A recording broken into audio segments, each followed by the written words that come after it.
Here's a message of importance to millions of people who are continually pale and washed out, weak and run down. Doctors will tell you that these conditions are often caused by a deficiency of iron.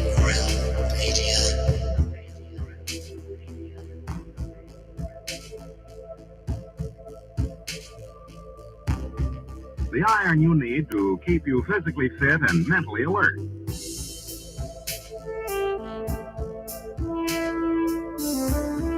Medical studies show that 2 out of 3 women and many, many men lack the daily iron your body requires in a form your body can easily use and put to work.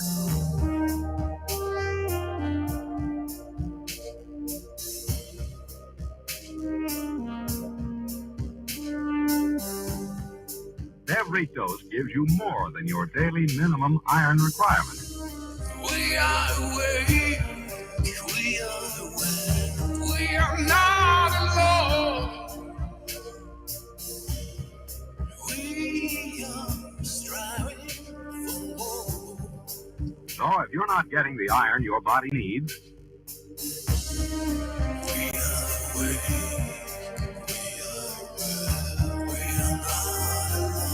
if you feel weak, run down, and are easily upset,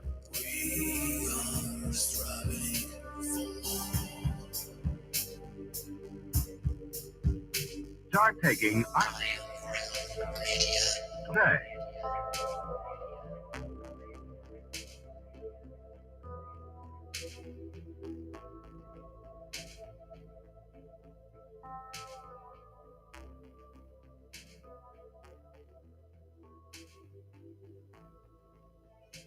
Thank God it's Friday.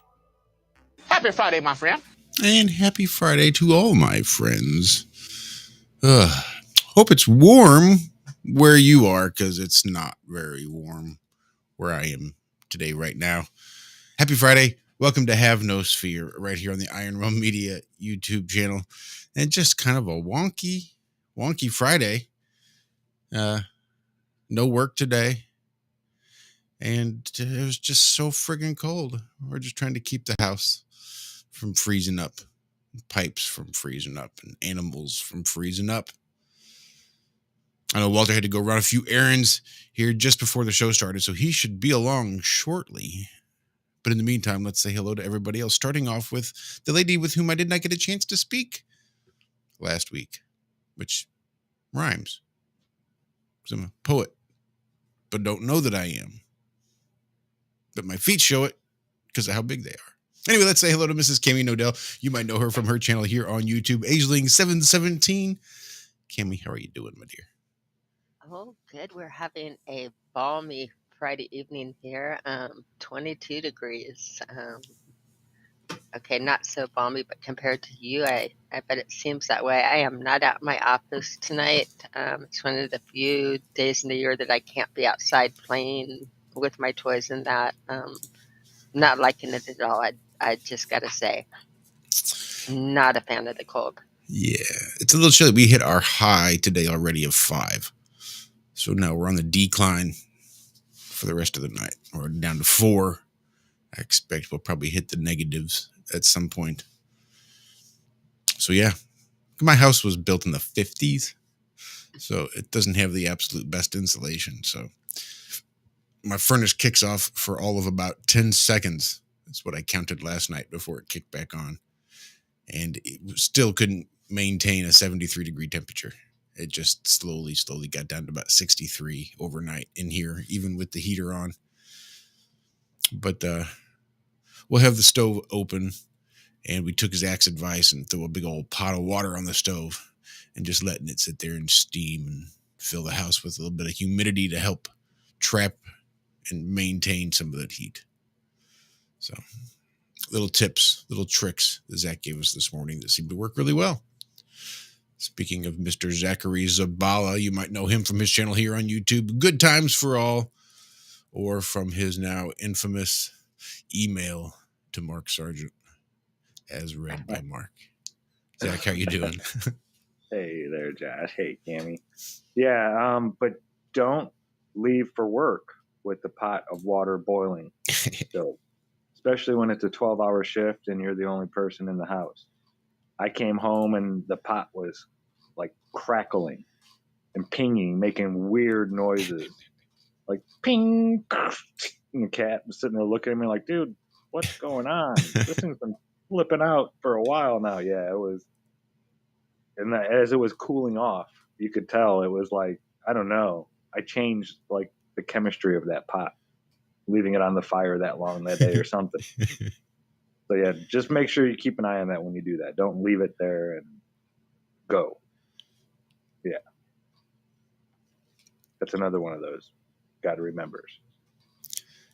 And don't let me forget, but I do want to play both of the reading of those emails that Zombie Snoop has collected for us after he'd gone back and just decided to start Strange World all over from the beginning. Which, wow, what a concept. And having to run across some emails that Mark was reading that he thought might be of interest to us here on the realm. So dude, you know how long ago that was? I forgot that I even did that. Right, me too. Like I knew that I did it. Like if somebody would have asked, have you ever in your entire life sent Mark Sargent an email? I'd be like, nah. You know what? I think I did way back in the beginning, but I don't remember what I said. But to hear it played back as he read it out loud was pretty good. That's awesome, dude. Yeah, you want to wait for Walter to do that? Yeah, we'll wait for Walter to do that, just because that's good stuff. And I'm pretty sure most everybody here has caught or was watching live this morning for Ironworks. But I do want to take a minute, just let everybody know that I am still alive. In case there was any doubt, I'm not dead. Didn't die. But I did end up back in the ER for some little heart issues. Not being in rhythm and maybe being a touch high on my pulse rate. When I got to the ER, I was pushing about 150 beats a minute and in AFib with RVR. So they've had to get that under control. And I should be taking a beta blocker to do that, but I was afraid of how this show might turn out with me on a beta blocker. So I decided to hold off until after the show before I take my heart medicine. So that being said, everything did come out copacetic. I stayed in the hospital. Didn't leave AMA like I did last time. But yeah, it was pretty uncomfortable, which is probably the main reason I stayed in there, because nothing I was doing was getting my heart rate back to convert into a normal sinus rhythm. Except for the beta blockers, unfortunately. So we'll see. Well, you got to tell them the craziest part about all this. Your first hospital you went to. Well, so I woke up on Tuesday with a headache that I had Monday night. So I knew I was already a little apprehensive, thinking that there's a real good possibility this could turn into a migraine. And if that's the case, I'm going to throw up. And if that's the case, then that's going to be a real good chance to see how or if that triggers my AFib. Well, sure as shit, it did. As soon as I started just a little bit of bile, because I'm up at 3 a.m. so that we can go live for Ironworks at 4. So between 3 and 4, I got up, I got dressed, I threw up, I got the show set up. And basically, as soon as I set the show up, was me realizing that I'd probably just better go to the hospital and not fuck around with it. So I set the show up and then texted the guys and said, nope, no show. AFib for me too, because I know Walt's sister-in-law just had a little issue with AFib and ended herself up in the ER as well. So yeah, it was AFib for me as well. So set it up and left for the ER. Went to the nearest one. And I walk in there. The wife drops me off. She goes to park. I go in to check in, and I can't find anybody. I'm like, I see patients. I see people like laid out in chairs and in wheelchairs and all covered up. And there's maybe a dozen, 15 people maybe in the ER waiting room.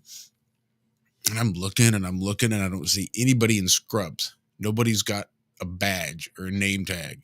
So I'm looking and I'm walking and I'm pacing back. And I don't see anybody. And just then one of the doors to the back happens to open. And I glance in there just as it's starting to close. So I run over there. I'm like, hey, is there anybody here that can check me in? She's like, oh, yeah, I can check you in. I'm like, oh, sweet. Yeah, let's do that. Fucking 150 beats a minute. So she sits down. She says, okay, well, just to let you know, it's going to be a 16-hour wait to get you to see somebody. I said, excuse me, did you say 16 hours? She said, yeah. I said, oh, fuck, my heart's not going to wait 16 hours. Oh, I'm sorry. Sorry. So as long as of a drive it was at 150 beats a minute at rest, I had to climb back in the car and ride to the next ER, which really wasn't a big deal because they put the EKG on me and saw that I was at 150 beats a minute and saw that I was in AFib and saw that I had the RVR and said, you know what, let's just go ahead and get you back. And I spent the next 24 hours in the hospital, give or take. And that was, ish, 30 hours. Because my heart didn't go back into the rhythm until 3 a.m. on Wednesday morning. So it was running about 120, 130 beats a minute for that full Tuesday, that 24 hours. And it's just no good. But things are back into rhythm and feeling good, trying to avoid my beta blockers because I don't particularly like the way that they make me feel. Or maybe I do like the way they make me feel, and that's why I'm avoiding them. I smoke a lot less cigarettes. I smoke a lot less cannabis when I don't have that anxiety that apparently is pretty constant that I've just learned to not identify as such. But once you start blocking all that shit out and you're just like, oh, this is what nothing feels like. Got it. Well, some good news. Yes, please. In the realm, well, not the realm, but in Flat Earth world this week, Zombie Snoop got engaged. She said yes. It was awesome. He had someone film it and everything. Very cool. I guess that's where they already had a bunch of pictures taken at this place. It was a place they go and visit along the beach somewhere. And yeah, so Zombie Snoop is engaged. Congrats, brother, and good luck making new Flat Earth babies. And Austin and Kai invited their new daughter into the world this week. Was that yesterday, Cam or Joe? It was on the 21st at 6, I think 6 something in the evening. I think 6:40. Beautiful little girl, Aaliyah, 7 pounds 7 ounces. So very, very, very happiness. Our newest little baby truther. You gotta love it. The other person, Zombie Snoop, I feel so old. I don't know who Zombie Snoop is. And everybody's saying Zombie Snoop, congratulations, woohoo. I do know woohoo, Kai and Austin, congratulations. It's nothing better than a new baby. Yeah, Zombie hasn't been around for a long time, but he's been around here for a little while now. He's always over there. He's been on with Mike THC. The THC Oh, okay. Show. Yeah. I thought you were like talking a rapper or something. I really thought it was a rapper. No. This is somebody in the community. I was reaching entirely in the wrong direction. I'm sorry, Zombie Snoop totally sounded like a rap name to me. But I mean, it would be a great rapper name. Come on, Zombie Snoop. We can add another gigantic congratulations as well to this growing list. Angela Baby Carson had a granddaughter born this morning as well, so that's really awesome. Oh, Awesome. Congratulations, Angela. Yeah, you can tell in her videos that she spends a lot of time with her grandkids and loves them a lot and is a very good grandmother. now see, Yeah. Angela, like, we understand and know that's like the best kind of babies that have the ones that you can give Go to back. mom You and can dad just nap. overnight Yeah. and sleep. So yeah, but get to hug and love and yeah, nothing makes you even think more flat earth and miracle more than, like, again, new babies and that, seeing what it's all about. And that is what it's all about. That's why I'm in it. Much love to baby Lucia.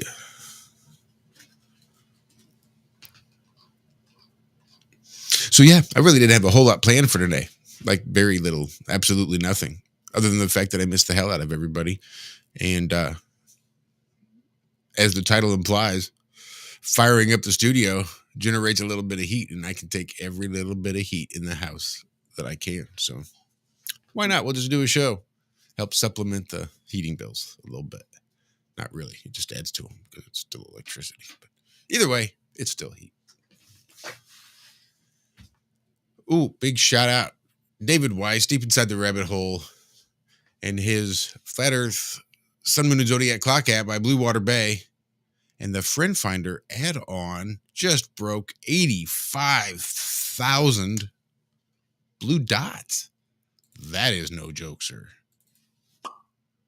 Such good stuff.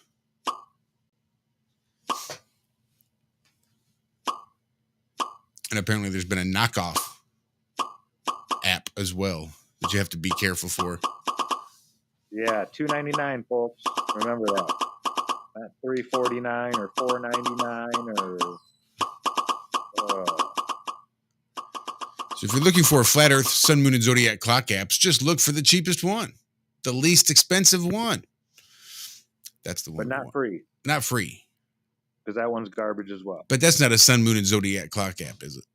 Like the knockoff that they're trying to knock off and sell for a higher price. Yeah, it's like the exact same name. Like a clone. So you want the cheaper, you want the one that's least expensive. So they copied the app, they charged you more, but is it as good, or I mean, did they copy it good at least? I don't or is know. it I didn't even go into. I'm not going to buy it to test it and find out, but I highly doubt it. Not if all your updates have to be reactionary to whatever genius ideas and small hat magic Dave comes up with to have his guys develop for him. Then how can it be as good? How can it be anywhere near? Well, no matter what it is, I mean, it's inviting people to get them out of the 85,000 community of getting notices. Those people aren't getting notices of what's going on in that. So it's actually, really, really rude. Just saying. But still, 85,000. It's amazing, David. It shows you how snake in the grass these people are that we have to deal with. It does. I mean, it really, that's nothing but underhanded and deceptive, trying to people know to join it and to put something out and then to really make it look the same and even upcharge so you think that you're paying and getting the real thing, and Dave, it's worth it to do that. I mean, it's deceptive. It's slimy. It's everything I'm sick of.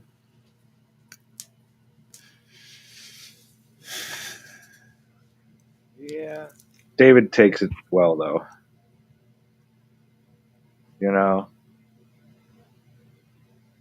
He really does. I don't know how he does it. I don't know. He's got the patience to sit there and talk to people that are just saying the same stupid arguments that he's heard 1,000 times. I think that's more me than anything in my impatience, because I noticed there's quite a few people that do have the patience. Austin's really good at it as well. There's quite a few people that are good at, just sitting and waiting and letting people get out their whole, like, even though you know exactly what they're going to say and this and that, they'll sit and wait and let them say it. And yeah, that's not me. I can't do that. I'll I join don't you, know how to do it. ABC, and I'll puff a celebratory doob with you. Sorry to interrupt you, Zach. Oh, no worries. I'm just rambling. What were So you what saying? are we? Well, What, Cami? I was just gonna say. So are we opening the phones tonight We or absolutely can. I was actually anything? going to put up a poll Yeah, that's a good idea. if I can figure out hows and wheres.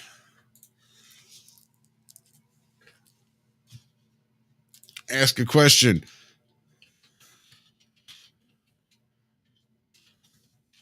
Yes, Cami Fucking has cat been paw. crushing the baklava. Yes, I I swear have the been. bakery at the local supermarket, they make some of the best stuff. They do. They do. Even like the fried chicken and things like that. The bakery, the deli, and that it's like unusually good. I mean, very very pleased. Baklava is out of this world. And I let a different manager know today again. I was like, hey, excuse me, sir. He's like, yeah, what can I do for you? I was like, I just want to let you guys know that the management here is doing a great job because all your workers seem, content and happy and willing to help people and have smiles on their faces. I was like, it's really rare to see that nowadays, just about anywhere. Have you noticed that, Josh? Is it like that around you, or like people are just miserable to be working anywhere now? Almost, it seems. Yeah, but again, I think I attribute that to, like, on the rare occasion I have to go to Walmart for food. It's right across the street from Aldi, so I can usually get everything I need between the two. And Aldi's has always had their employees. They're just sort of head down, they scan and get you out. It's what I've always loved about Aldi's is they don't fuck around.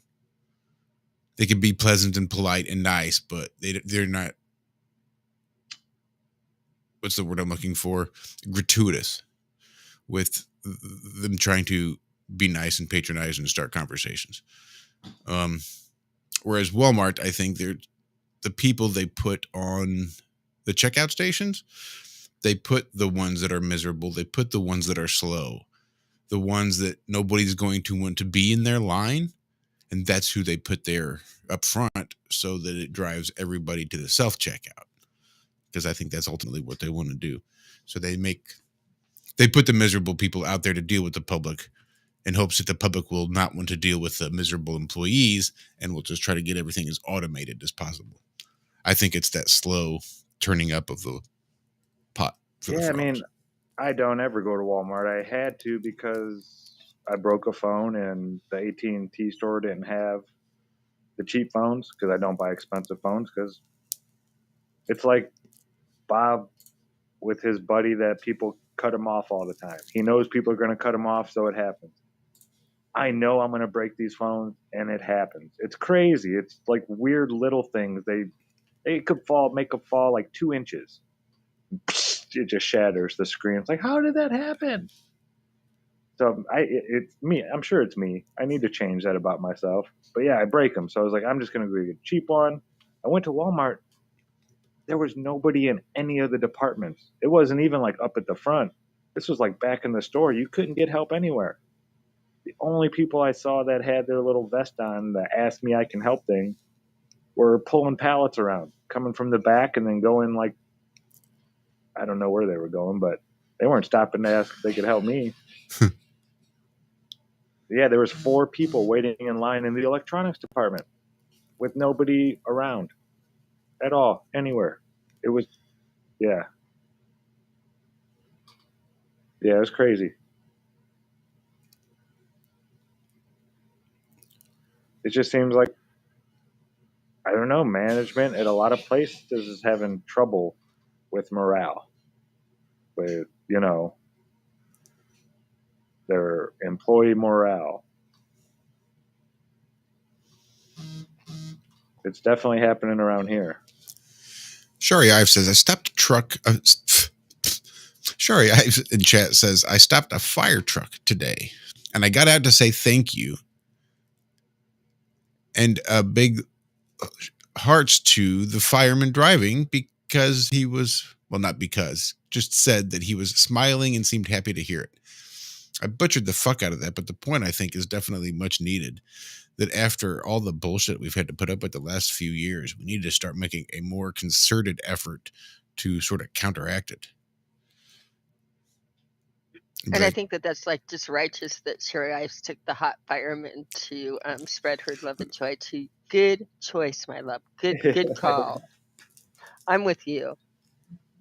I think firemen, I think if I'm going to pick a group to stop and appreciate, I think firemen are nice. I'm sorry I interrupted. Just a random thought. I thought that was well done on Sherry's part. Well, that or the Chippendale dancer. And since there's not many of those left anymore, I figured we'd go with the firefighters. Yeah. But no, I do think that we need to have a huge influx of positivity. Whereas not being assholes isn't enough anymore. I can Great. say Merry Christmas all day. People. Just everywhere. Even though I don't celebrate Christmas, you know. They do, and they said Merry Christmas to me. I just say, but if people want to celebrate their holiday with me and make me a part of it just for that split second, I don't mind. I don't understand how people take offense to that. Someone's wishing you a good day. But it's not like this happens, you know, all throughout the year. They're celebrating their holiday. If someone came up and said, you know, Shabbat Shalom, people say that all the time. I don't take offense to it. It's their day of rest, and they're offering me a good day of rest as well. Do I follow that tradition? No. Do I take offense to it? No. They're being nice. I don't get that. I was just trying to be nice, but you don't celebrate what I celebrate? Fuck you then. Yeah. The judgment on what other people are doing is funny. I have to say I've been sneaking I didn't like decorate or do things like that, but I have been sneaking home free Christmas music because I don't know, a cappella cowboys singing Christmas music is, how can you not smile? I mean, when you're down in that, how can you like listen to home free and not smile? So, yeah, you go on binges.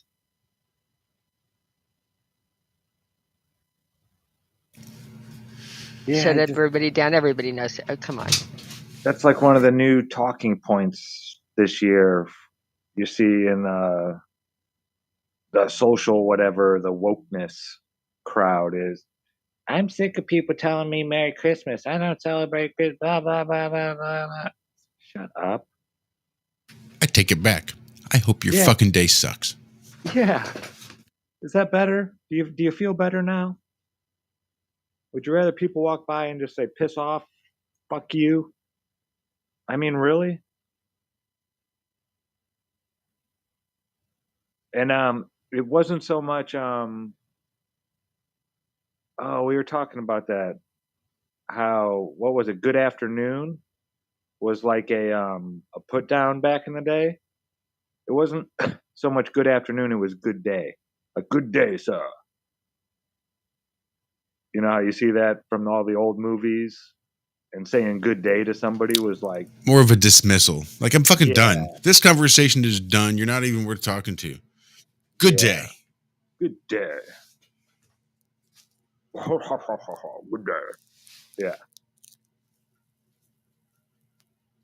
But no, it's just ridiculous. This whole, let's get offended by other people celebrating their culture because that's not my culture.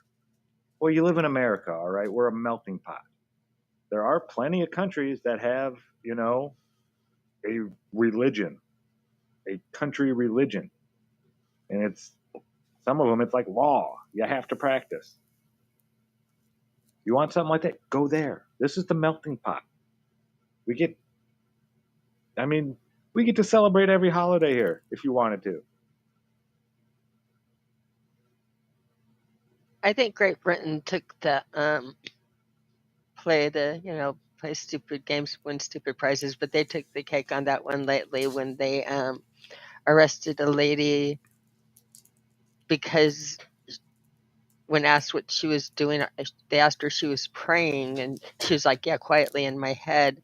But they decided that it's not okay to quietly pray in your head within how many yards of an abortion clinic, even though it's not open and even though there's nobody going to it, that her quietly standing there, they arrested her. I don't know if you follow that story, but yeah, now the thought police that you can't quietly not carry signs or anything, not wear any. I mean, she wasn't dressed with any signs, anything like that, but was standing there or just like standing out there and looking and praying quietly, not out loud, not using any words, not using any signs, not doing anything, but they did What did arrest they her. arrest her for? Loitering? They arrested her for saying that they had a law that said that there was like that you could not within 150 yards or meters or whatever the thing would be. It was in Britain.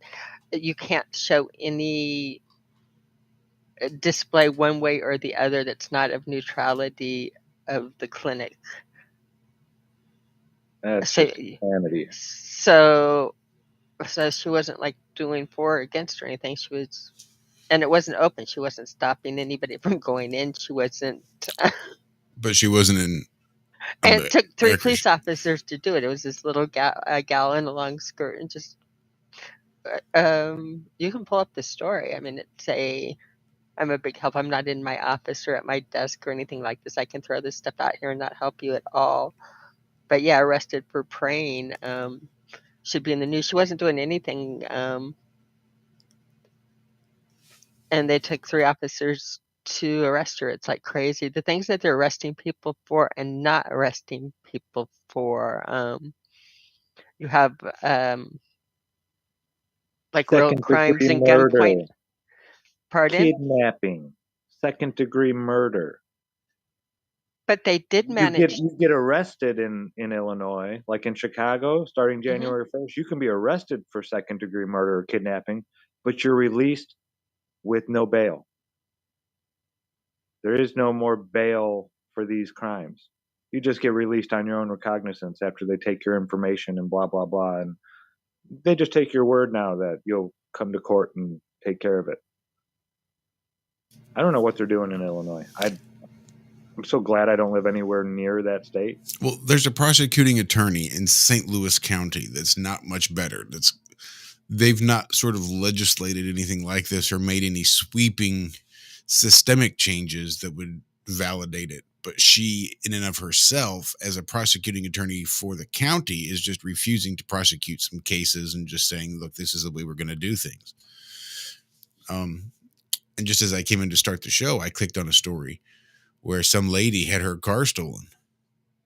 So she tracked it down to a gas station. She and this guy went there, popped open the door to her stolen car, and just started blasting away at the people inside that stole her car.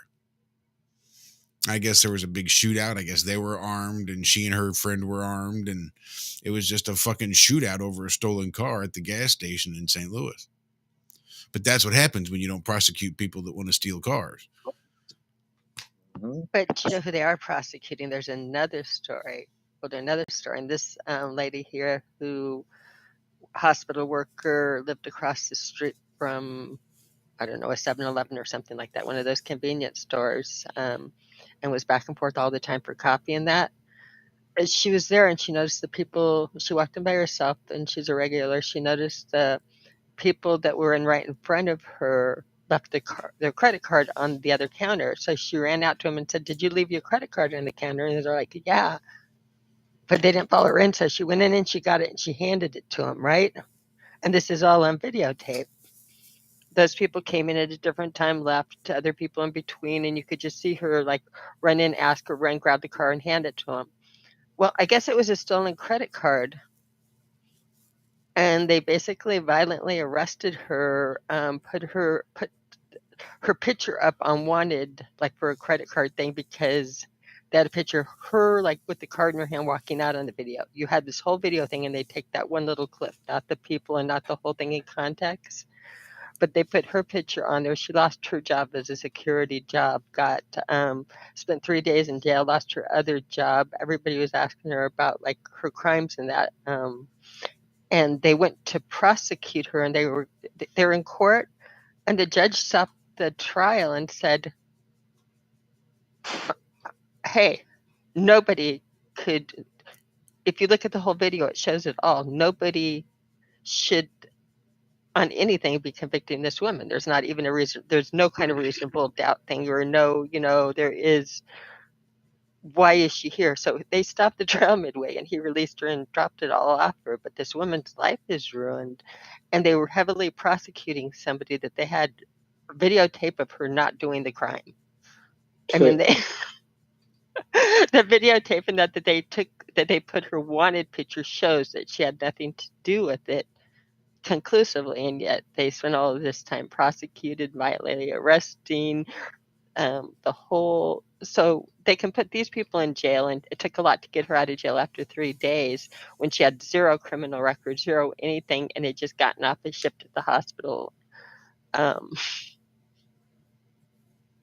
One ship was a hospital and the other was a security guard. So yeah, she lost both of her jobs out of it. So yeah, your police are busy busting and they're prosecuting, but they're picking on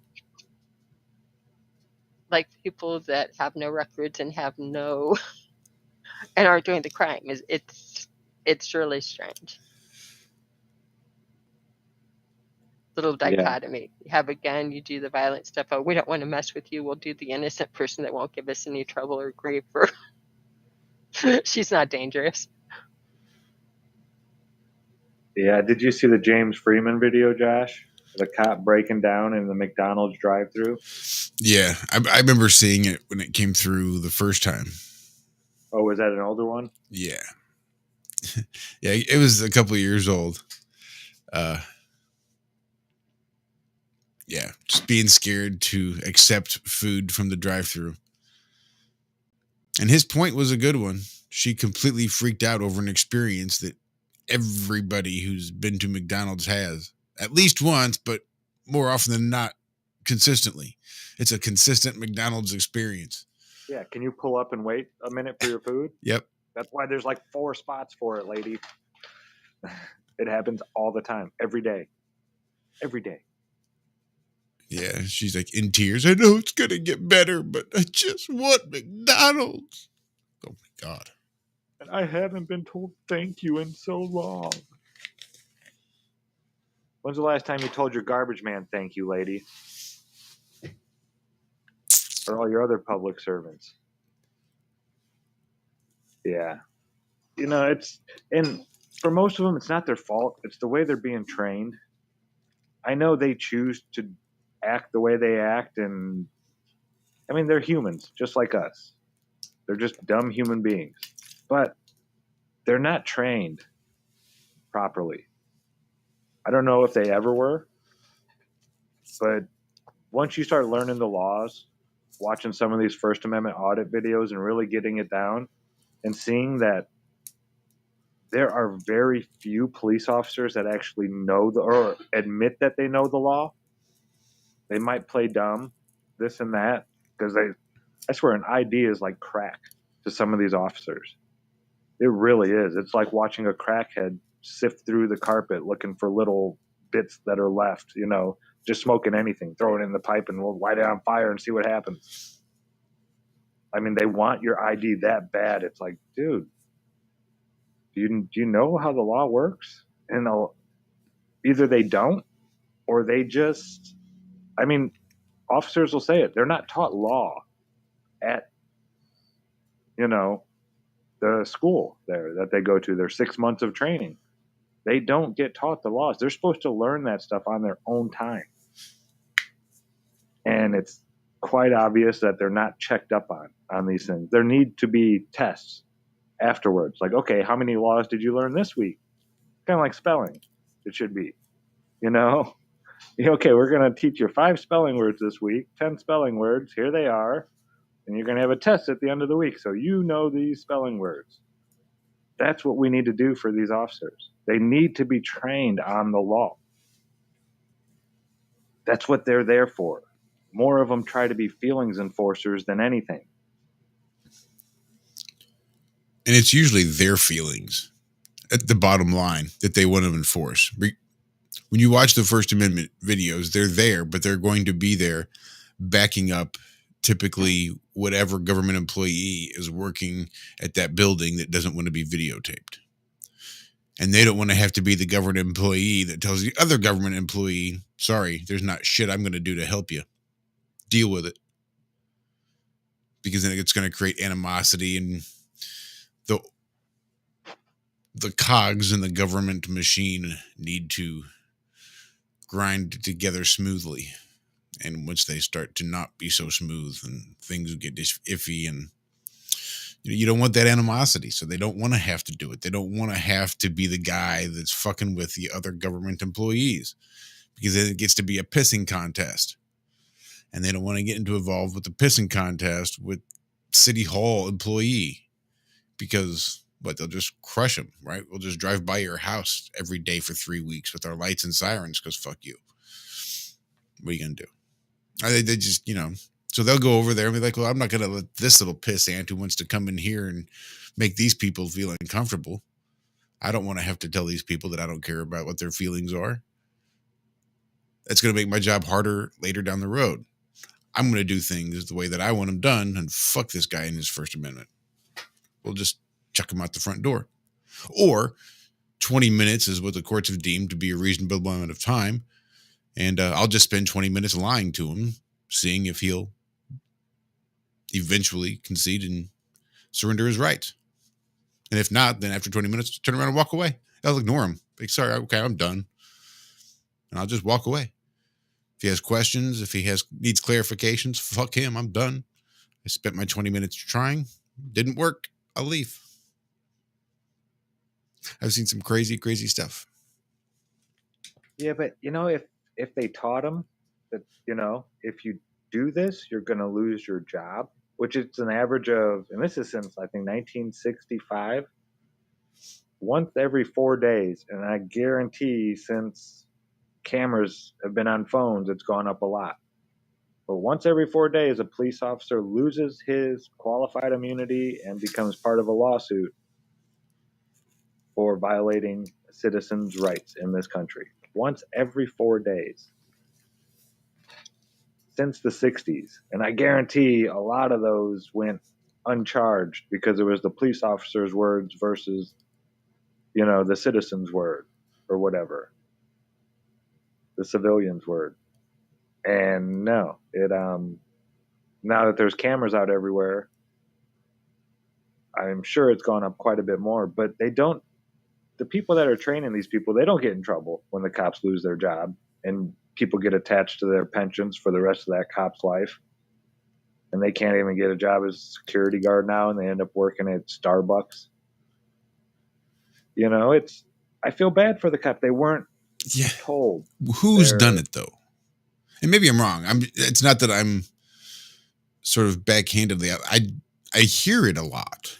I do. And this is the mentality on this very sort of subject that sort of got me into flat earth to begin with. I understand that that's sort of the way that the bond works. When a government employee is bonded by the insurance company, you can either be covered by that bond or have to pay for it your own private self out of pocket with your own assets, your house, your car, things like that. And there's a way to do it, and you can follow a paper trail, a flow chart of how to attach yourself to some of these cops for making the mistakes they do in public. I just don't know where it's happened. Not saying that it hasn't. I just don't know where. I've never seen him saying, hey, this guy fucked me over, so I attached my ass to his bond, and now that cop's house is my fucking house. I don't think I've seen that either. I hear it. Like I said, I know that there's a process and you can follow the trail that this is how to do it, but I don't know that it's, and that's the thing about like the right to travel and all these other things that where you can exercise your rights. Sure. On paper, that sounds great, but the actual practicality of it, if you can't make it happen, what's the fucking point? Yeah. If you're getting arrested every time you get in your private conveyance because the cops don't give a shit. I don't care about your paperwork. I don't need to do that much investigation. You're on the public roads. You need to have a driver's license. You're driving. Blah, blah, blah, blah, blah. They don't give a shit about your right to travel. And if you're getting arrested every time you get in your private conveyance, are you really exercising your right to travel? No, because they're violating it every time. And what are you going to do about it? You go to jail. You're not going to do fuck all. Sometimes people don't go to jail when they exercise their right to travel. That's not necessarily a victory in the right to travel. That's the one-off. It's the exception to the rule. The rare time that somebody doesn't go to jail for not having a driver's license. Yeah, I don't think I've ever seen a court case won where they took somebody without a driver's license to jail. Unless there was some kind of physical altercation or something like that and they used force. One's popping into my head, but I don't know if that was because of the driver's license thing. And he had no plate on, or I think he had the plate covered. He was driving someone else's vehicle. And he already had the paperwork up in the front corner of the dashboard covering the VIN number, but showing that he has a right to travel in this vehicle and blah, blah, blah. And he had all his paperwork with him showing that.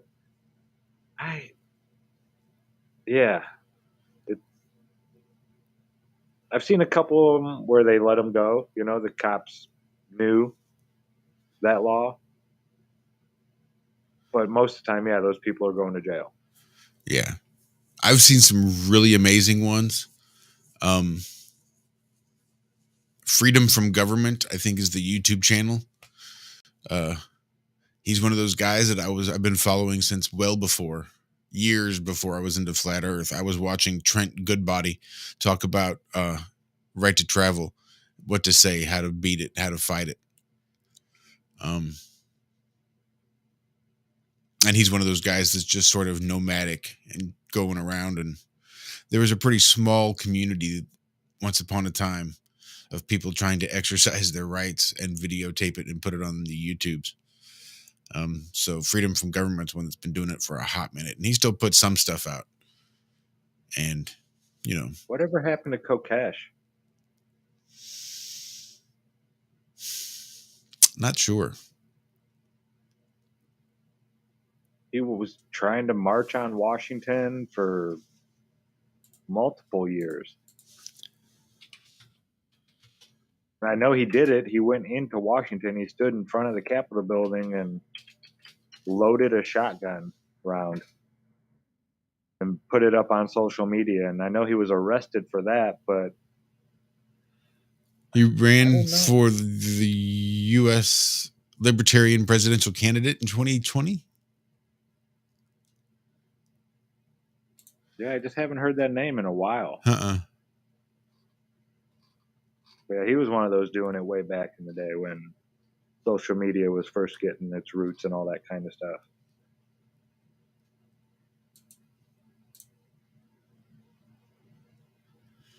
But yeah, Adam versus the Man. Find him on Telegram. He's not going to be on Instagram. He's not going to. Looks like he's Adam versus the Man. Adam vs the Man. T.me/Adam vs the Man.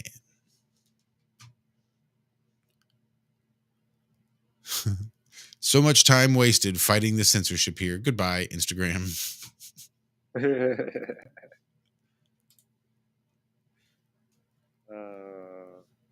Hey, they got me off Facebook back in like 2010 because of all that shit. 2011, I think, is when it happened. Yeah, when they passed the NDAA Act, I was spreading that around to everybody.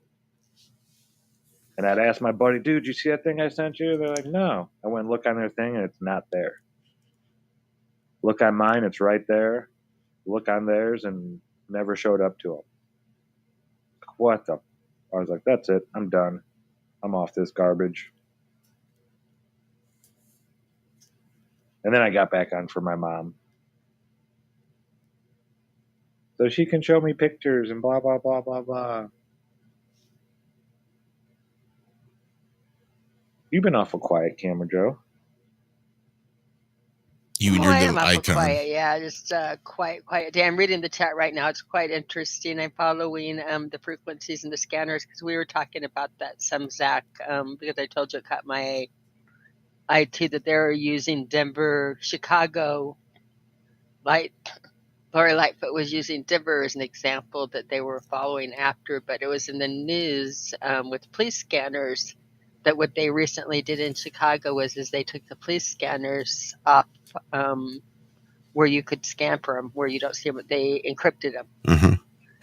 And so people could no longer listen to the police scanners and see what was going on around the city and that. And a lot of people said that they used it to stay away from where the crimes were and what was going on, just to steer clear, and other people doing, other reasons a whole bit, but they took it off and they used Denver as the example as well. Denver did it, so it's okay for us to do it. It's not public access, and it's not, I know that it's been catching my eye that Denver, for some reason, has been at the forefront of a lot of, it's been a pretty right-wing state over the years, not Denver itself, but Colorado. But Colorado and Denver, they've been doing a lot of Supreme Court and a lot of just pushing the limits on exactly how far you can go and what laws you can do, very, very much to the left. And it's interesting that quietly in Denver, they took away the police scanners and they took away, again, they've lost a couple of the Supreme Court cases on deeming people what they could write on their website or not, as far as if you could, the big lawsuit that just went through there is for a website. If you're a designer and making websites for people, like announcing their weddings, and you're Christian and have all of these affiliations, do you have what if you're not comfortable making a website for a same-sex marriage? We want the right to do the business where we want to, pick your customers, which Denver wrote that was absolutely not all right. So again, Denver, with a lot of different ways, is leading and hitting a lot of different Supreme Court cases, and that recently far, far left, when overall Colorado historically has not been a far, far left state. So it's... Well, no, a lot of them are people from Texas that are cattle ranchers and stuff like that. Right, and you have, again, the ranching. You've always had the different things in it. Denver was fun. I was there last month. Yeah, I lived in Denver my whole life up to a couple of years ago. It was fun. It's not so fun anymore. It's something going on that if you're not paying attention, that they're using it, like the left is using it as headquarters to pass things in this state that's primarily not left, and they're using it as a testing ground. So it's an interesting choice. Yeah, it went more left when what happened where it went left, and Denver is when they get the earthquakes in California and the Californians move in, is the pretty much leftist. But anybody that's been there a lot of years knows that the state historically is, again, you're ranchers, farmers, very independent people. Well, and you know that they're doing something in Denver when they spent all that money on that airport when you had a perfectly good running airport already. Mm-hmm. That wasn't that old. And they went and bought all that land and put up their devil horse. And yeah, you know that because they were saying Denver was more center of the country than Washington, D.C. and blah, blah, blah, tides and too close to the ocean. And that's like their background capital, the deep They have, state. Yeah, the deep state. They say Atlanta and Denver. Hey, I know that dude. Hey, Walter. You really don't know this dude. This dude is so lost right now. Oh my god. It's cold here. You look like you're out in the woods. Deep Looks like dark you and woods. Josh are sitting by the Oh, fire. I love the hat. Deep dark woods. How how's our Louisiana boy handling the cold? It's so Not out at all. of Walt. Not at all. Not handling it well. Not handling it well. So Is that we're snow just behind kind you, of. or are you green No, screen? I don't know what he's got going with us. Kind of group thing. We close it. It's working well. Anyway, I didn't realize we'd be gone this long. Shit, my bad. I should have known. Everybody's out, so it makes everything complicated. So what are y'all doing? Rewind. Tell me everything you've talked about so I can catch up. Oh, you got it. You're there. Cool. There we go.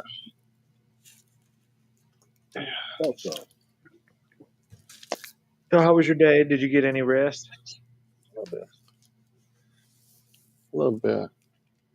Not much. Mostly it was, yeah, I am. I was going to say, mostly it was just worrying about water and electricity and if it was going to stay with us or not. Did y'all ever have outages, any of y'all? Not me. Apparently, there's been quite a few here in the state, but luckily we've been good so far. Knock on wood. Yeah, I'm house sitting for some folks that are out of town, and they have their cat, you know. And I was thinking that today, like, oh, what do I do if the power or something goes out there? Or, you know, they. Right. Well, hopefully they'll be able to warn themselves, is what I keep thinking. If it ever came to that, they're all I mean, they're built used for to it. survival. I mean, Right. survive outside in this stuff. As long as they have something to break that wind, like a little hole to sit in. I mean, they got big fur. It's going to get cold, don't get me wrong, but they live through it. I don't know about North Carolina. Did you hear what happened up in the mountains? Their cold they had, I think it was last night, or it's supposed to negative 48 with the wind chill. They got that cold in North Carolina? Really? I know they got colder in that I know. Colorado. I saw a video of some lady that had like frost happening on the bedposts of her like headboard of her bed inside her house, literally. So I think that's where that was. I may be wrong. Seen If a lot people of want to have doorknobs. fun with this is the only reason. Like, I'm not happy about not being in that cold because it won't get this cold here. But you have all of the really cool, they're beautiful videos about the people in the extreme cold like that. And you go outside with a pot of boiling water and swirl it, throw it up in the air, and it makes like gorgeous. It instantly freezes in the air. It's very, very cool. I know I've seen that, but I'm scared to attempt it. It's not that cold here yet. Josh could do it instantly. Yeah, Josh you could do it like right now with his coffee, probably where he's sitting. Josh doesn't drink coffee after 3 or 4 p.m. usually these days. Josh hasn't had coffee since the show this morning. Attaboy. You got this. I think all my doctors are surprised at my willingness to actually make lifestyle changes as opposed to use medication. What do you mean you went from 20 cigarettes a day for 25 years and now you smoke 3? Well, that's the idea. I'm trying to wean myself off so I don't have to keep taking this shit medication. Oh, a pot of coffee every day is too much? Okay, how much should I drink? Well, I drink 2 cups in the morning, maybe a third, but never after 3. Your heart doesn't need all that work, all that exercise, that added pressure. Okay, that's what I do. 2 cups of coffee in the morning. I'm done. Very nice. I had never thought it would be that easy. I can't believe, as someone who has been so codependent in their relationship with the coffee, that I never thought it'd be that easy just to have a normal, healthy relationship with coffee. Who'd have thunk it? Yeah, I never thought I would be able to just have a drink and control myself at one time. But yeah, eventually you're just like, wow, I can do this. I can just go and have a drink at the bar and not spend $150 and forget what I did last night. And yeah. Break out in silver handcuffs. Yeah, exactly. Yeah, I never thought I'd be able to do that one time, a long time ago. But yeah, and I don't drink often. I mean, geez, it's been probably a couple years. But when I do, it's an occasion, or something like that, and I have a drink, yeah. I mean, one drink, and I feel like crap the next day. So yeah, it's like yeah, that's how I am now. Hell, I'll have like some kind of tasty thing someone's made at a gathering, like a chocolate martini, or just something unusual. I'm like, yeah, that's good. Let me drink that. That's good. And I'll drink one. And I'm like, yeah, I should have drank 3 or 7 because one makes me feel like I'm about to die about 3 hours later. Yep. So it's either do it all the way or don't do it at this point.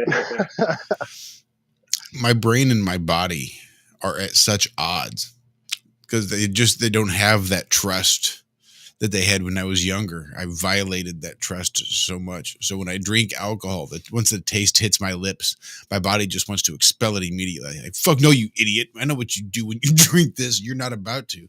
So even getting finishing a single beer is almost a concerted effort to force it down just because my body wants to go ahead and purge it out. It just doesn't trust me to only drink a little bit and not make myself violently ill to the point of blacking out. It just doesn't have that trust anymore. And I haven't been that drunk Dixie's never seen me drunk like that. My son doesn't remember having ever seen me drunk like that. So it's never been an issue recently, but still. Your lesson. Yeah. My brain, but not my body. My body still doesn't believe it.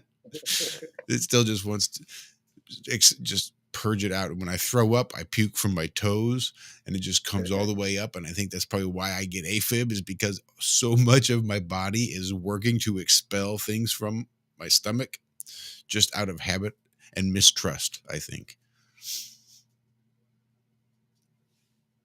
Now, see, you're making me feel lucky to be in Walt's camp on this one, because I'm definitely in the camp that, if you have one drink and you're going to feel crappy the next morning, you might as well earn it. There's nothing worse than feel crappy like the next morning and not doing anything to deserve it, not having any fun, no glory or anything, but you just have the headache, feel like you got hit with a baseball bat. And, if you're going to feel like that anyway, you might as well just rip it up, have a dance and have fun.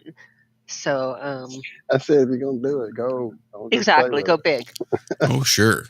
If you're going to pay for it, exactly. Well, that's exactly the page I'm on. Is it doesn't happen very often, but if it happens, you might as well enjoy it, because you simple, sane people.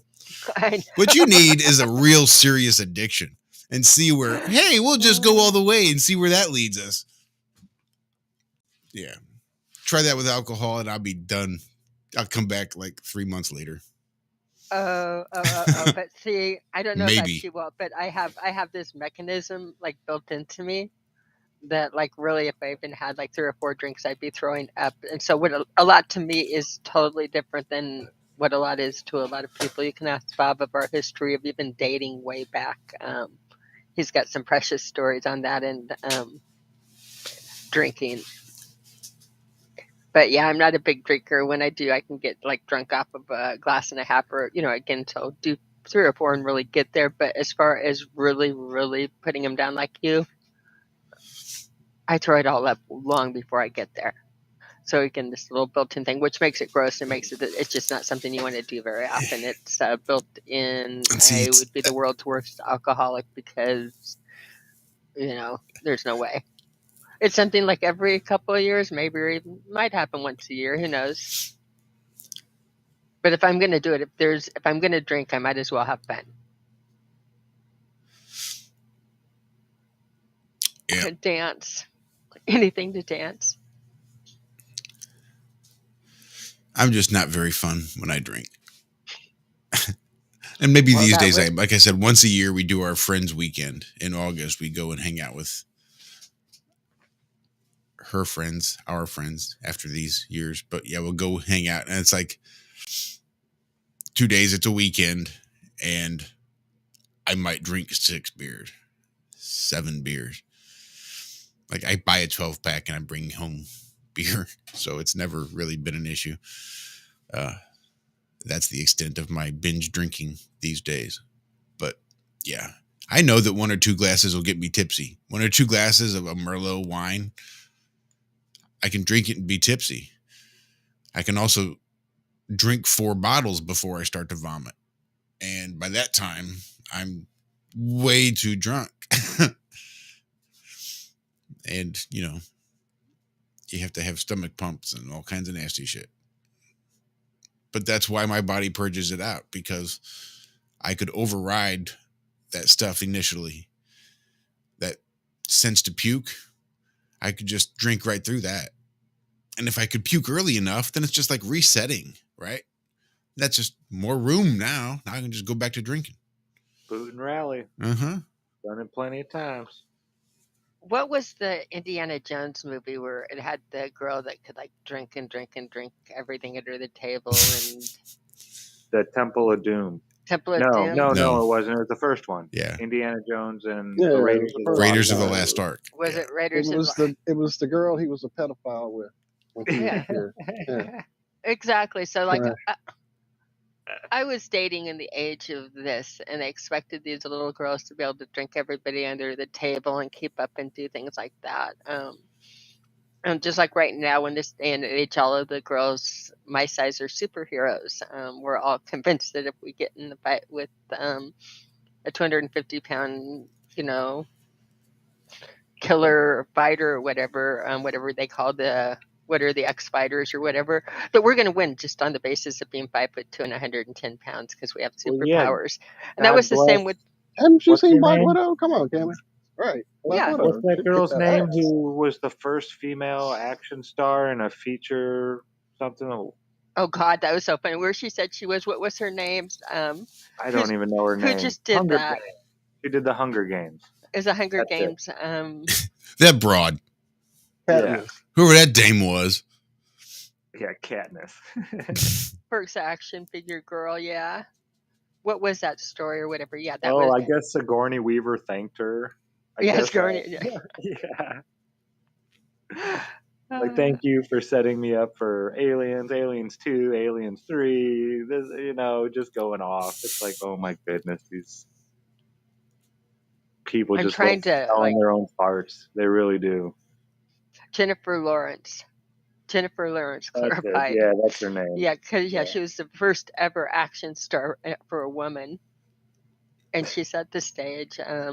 She forgot about, like all of them. She forgot about Fay Ray and King Kong, and she forgot about Linda Carter, and wasn't it like one of the first silent movies? Some guy rescuing a chick from train tracks. Yeah. But yeah, I know she was the very first action star, and she broke that ceiling for women so they could be action movie stars like her. But yeah, now all of them are. It doesn't matter if you watch Star Trek or Star Wars or any of the stuff. You will, if you have a character that's 5'2" to 5'3" and weighs between 100 and 115 pounds, they will be the toughest motherfucker on. I mean, even... Do you know how dangerous that is, especially in these days of, I identify as whatever I want, and you're going to have all these little women walking around thinking that they have the ability to beat up a man. Exactly. No, it's so very true. Or if they even take a little karate or something like that, it makes me think of again Harrison Ford. Was it Harrison Ford again shooting? Where was it? Wasn't that what movie was that, Zack, we were talking about with Star Wars, where it was a... Yeah, that was Raiders of the Lost Ark. Raiders of the Lost Ark again. The scene where he's up against somebody doing all the kung fu moves, and he pulls out his gun and the huge sword. He brings it out and just starts whipping it around. Yeah. And he just looks at him and kind of smiles and pulls out his gun and gets him from the hip. Yeah. And Temple of Doom was when the gun wasn't there and he got his ass kicked and he had to throw the guy through the propellers. He had to fight the guy in Temple of Doom. And then in the third one, he had to fight the guy with the plane, and he pushes his face into the propeller of that one plane. The big guy, he loses his gun in that one too. What was the third one called? That was Sean Connery, wasn't it? Crystal Skull. No, Crystal Skull that was 4. The fourth one. Yeah, there was Raiders of the Lost Ark, Temple of Doom, Junior.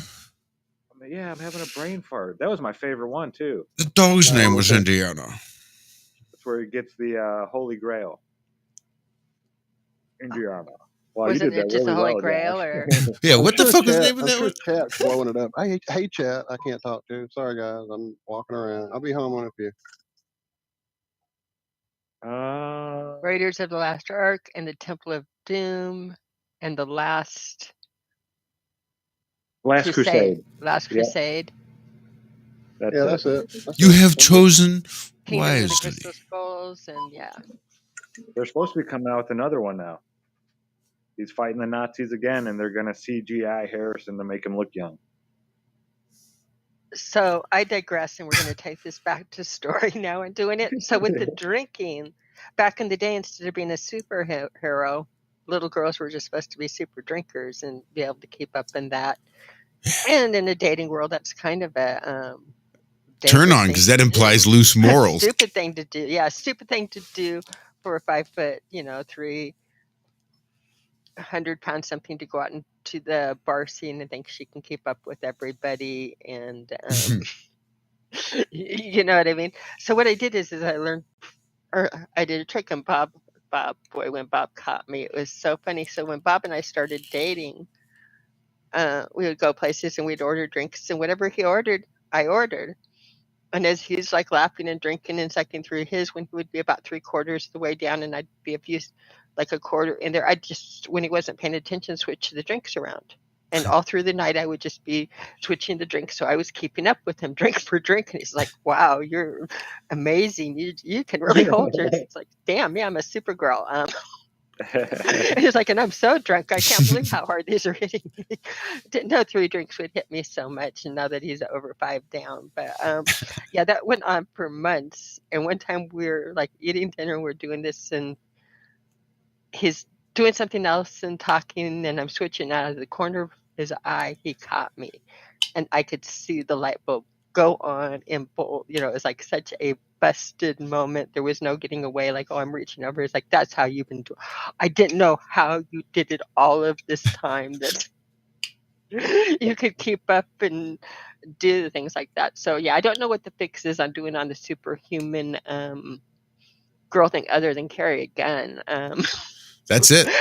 Because that's your mechanical advantage. That's the great equalizer. That's why the Second Amendment's so important. Exactly. Yeah, because taking your karate things or your defense classes is maybe helpful a little bit, but it's not a cure-all. It's not going to get you. The saying goes, inciting violence. Kill them all, let God sort them out. No. God created man, but Sam Colt made them all equal. Yeah. And can I just say how horrible violence is, and how I would hate for anybody to think that I was actually glorifying it? No, it's strictly self-defense. I don't want to hurt anybody.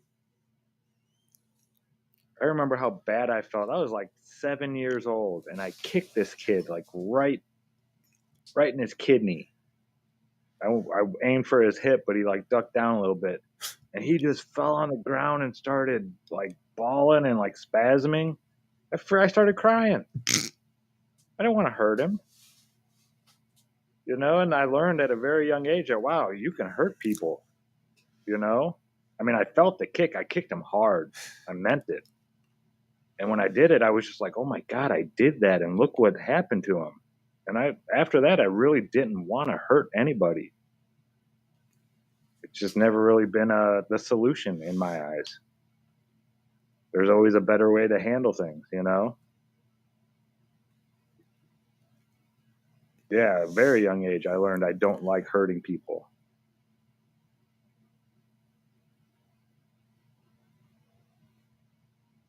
It always made more sense to not.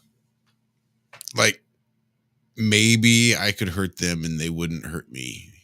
Maybe I wouldn't hurt them at all and I would just get my ass kicked. But it seems like there's got to be a smarter way of going about it, so none of that has to happen. So that was always one of those little litmus tests. I guess it always kind of has been for a lot of people.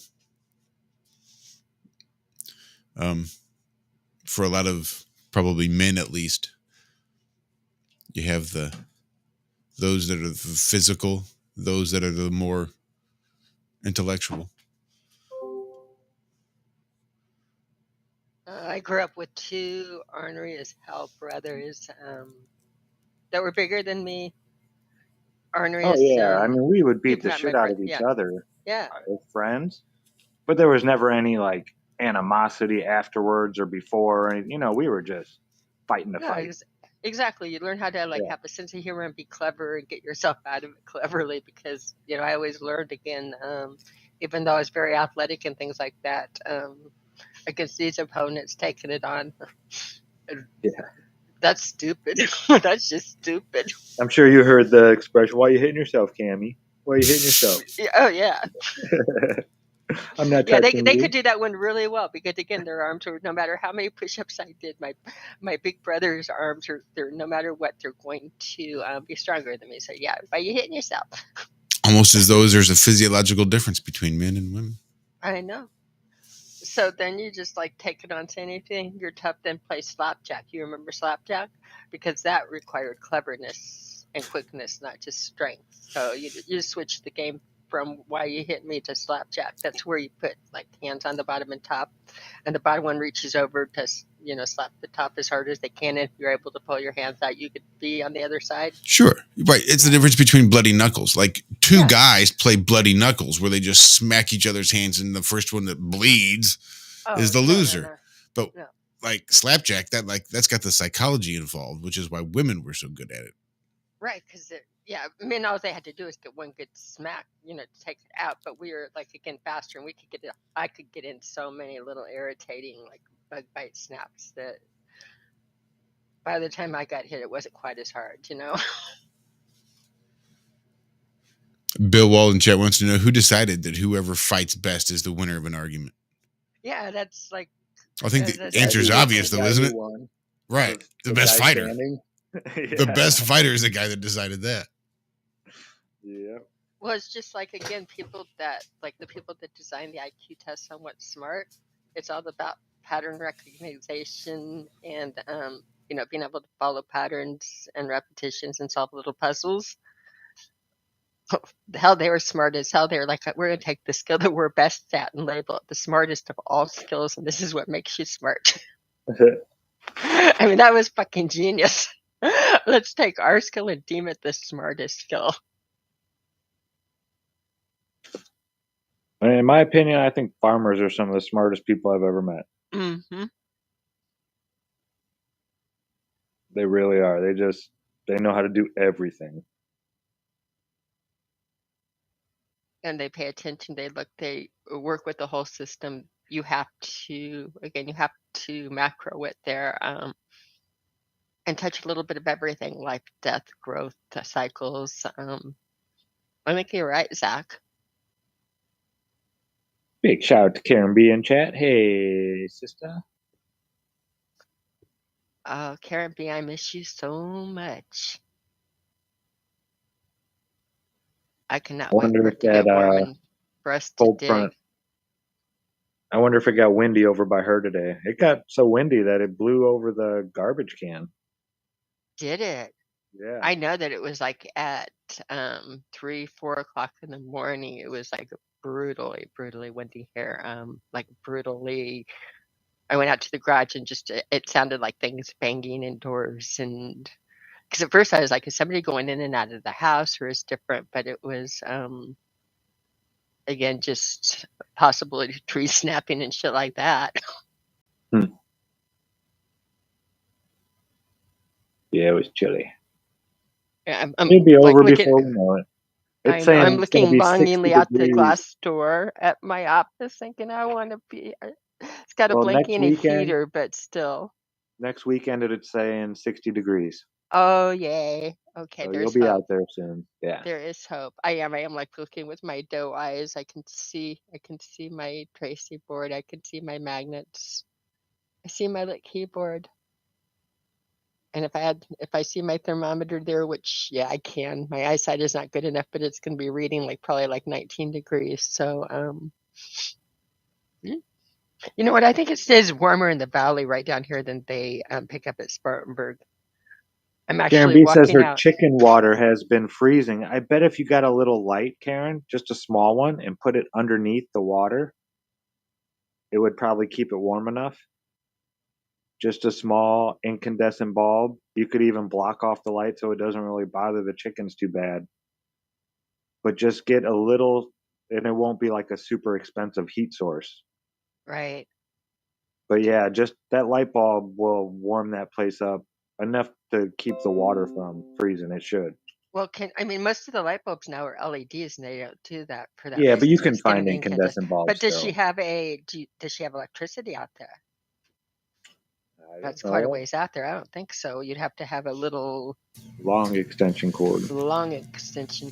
Tea lights and terracotta pots. I'd have to figure out powers, right? Yeah.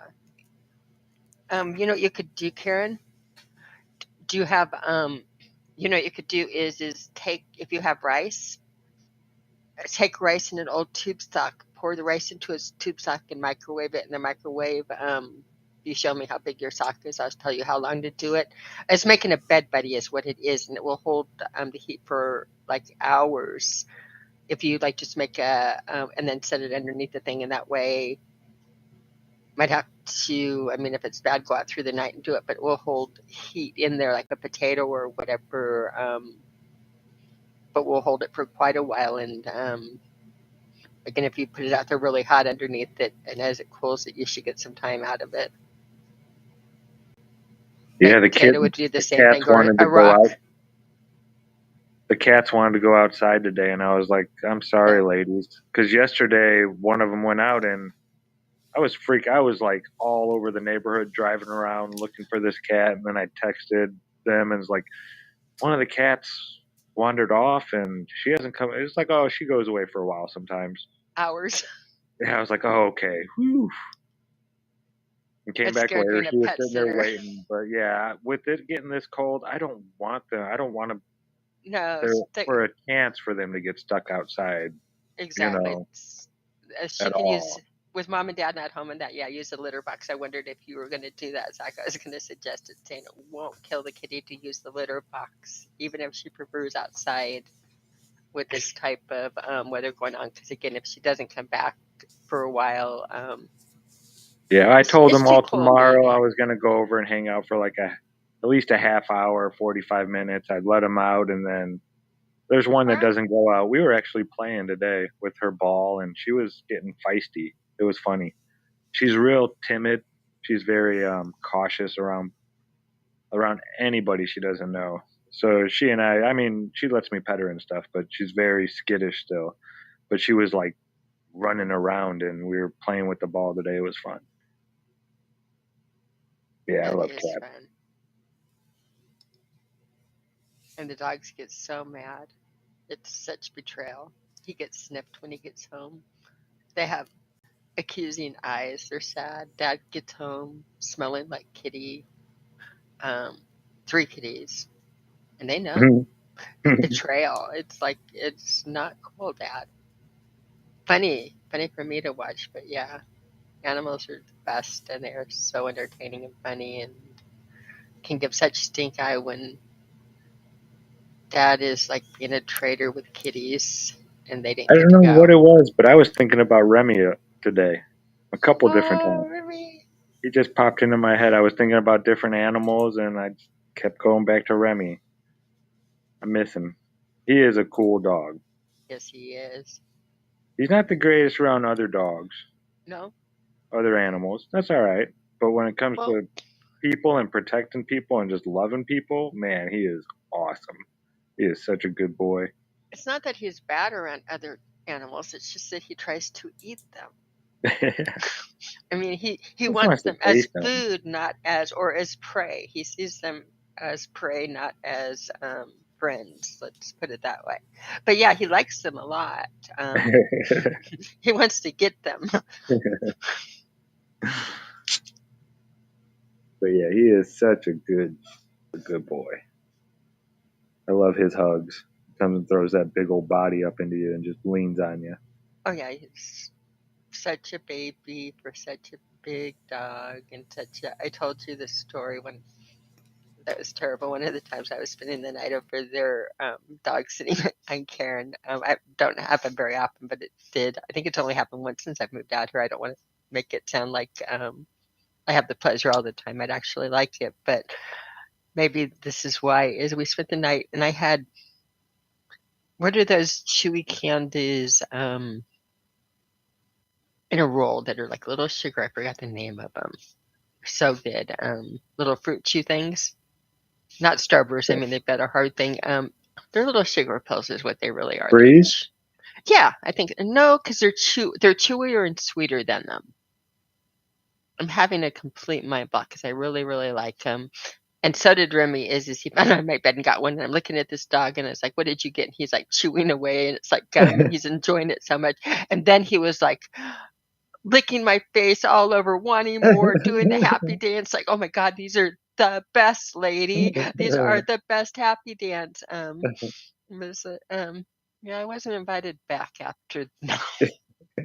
I didn't give her dog the sugar pill, but her dog certainly loved that sugar pill so much, and he was so much fun. And he's like such a big dog, and he's like dancing on the bed, literally, happy dancing, thinking he just discovered. I mean, even more than steak or anything, it was this little chewy, getting to sit and chew and chew and chew. I wish I had the video of that, Karen. That was, yeah, you would have killed me. It's like, yep, and she's not coming back here.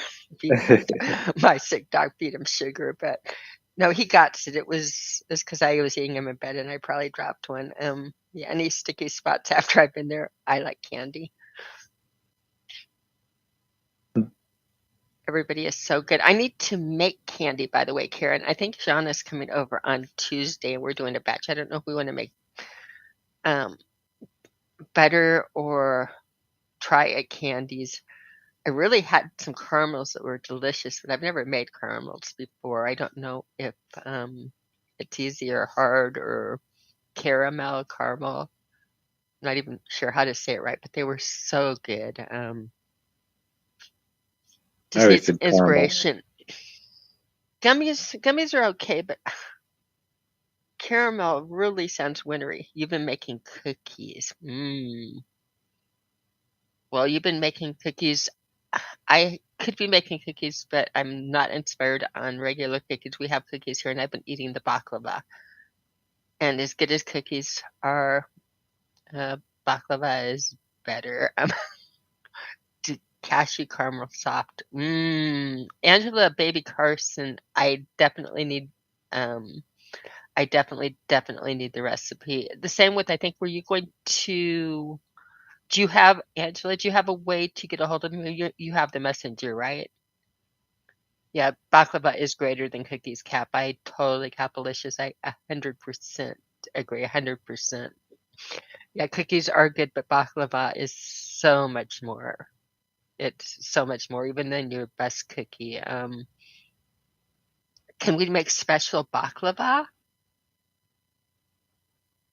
I don't know. Because, like, we can make special brownies, and we can make special I'm sure we could. and Yeah, but I don't know. Baklava sounds pretty complicated. Yeah, that's a job. That is a job. I was watching. This was several weeks ago, but I thought I was going to die of giggles. I was watching some modern dude do cooking, trying to cook from Julia Child's cookbook, and I think the dish he picked was, most people just use their leftovers from 5 different days, but it was like incorporating 5 different main dishes into a casserole. So he spent like 18 hours trying to do this recipe while watching little clips of Julia Child, and they condensed it in like 25 minutes or that. I thought it was the funniest thing ever. I think most people, because like you said, this was funny. It was a recipe for cooking your leftovers. Well, yeah, the dish that she had the thing for. Yeah. So it's not like she had to go and cook all these. They were already cooked. They were just. She gave the recipes for all the pieces going into it, but the dish was something that people in France say, like, no, it can be any of like whatever your meats are. But yeah, she made he had to make in this one pot like a brisket and lamb and sausages and I mean, any kind of meat that you could do, but it wasn't just that he had to make lamb. It's like he had to do crown roast of lamb or whatever the snooty version is. Each thing in each dish he did was like 3 hours. The Julia Child's art of cooking, 3 or 4 hours to do so, combining all of them and trying to. He had to. It was funny. It was like one recipe per dish, but he had to. I think he said he had to he went through every dish in his kitchen, which was a pretty professional kitchen, and he had to like completely wash all of his pots and everything like 4 or 5 times just because of that, how many different steps. And okay, I have a warped sense of humor. I like watching men try to cook Julia Child. You can't watch Flat Earth all of the time, and if you have to amuse yourself, that if you're really warped white cooking. I mean, I do it in the kitchen white cooking. It's the giggles, but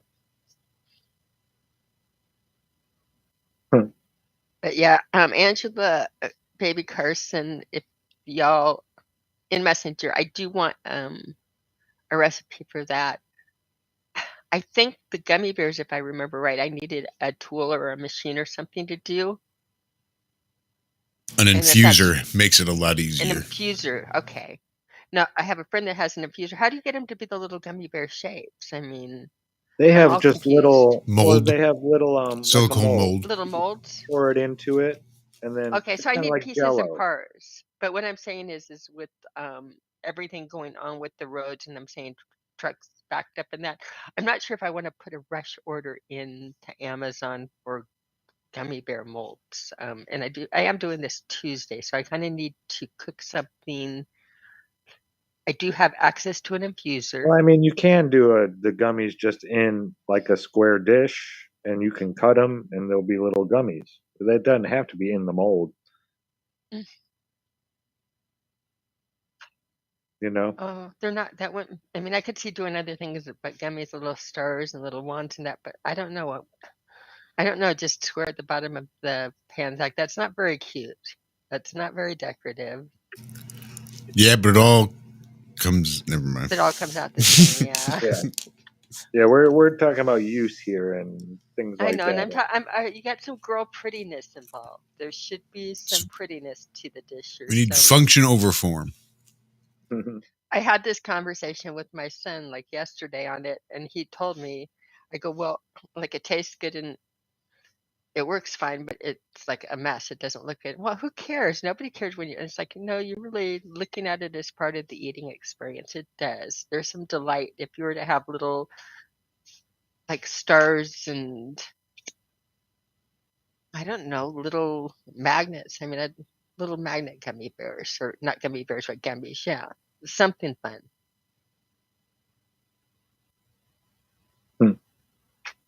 Something more than just at the bottom of the pan.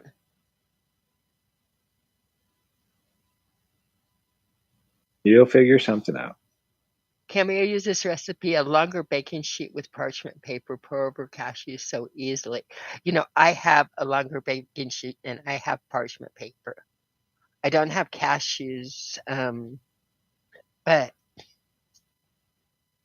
that's not very far away.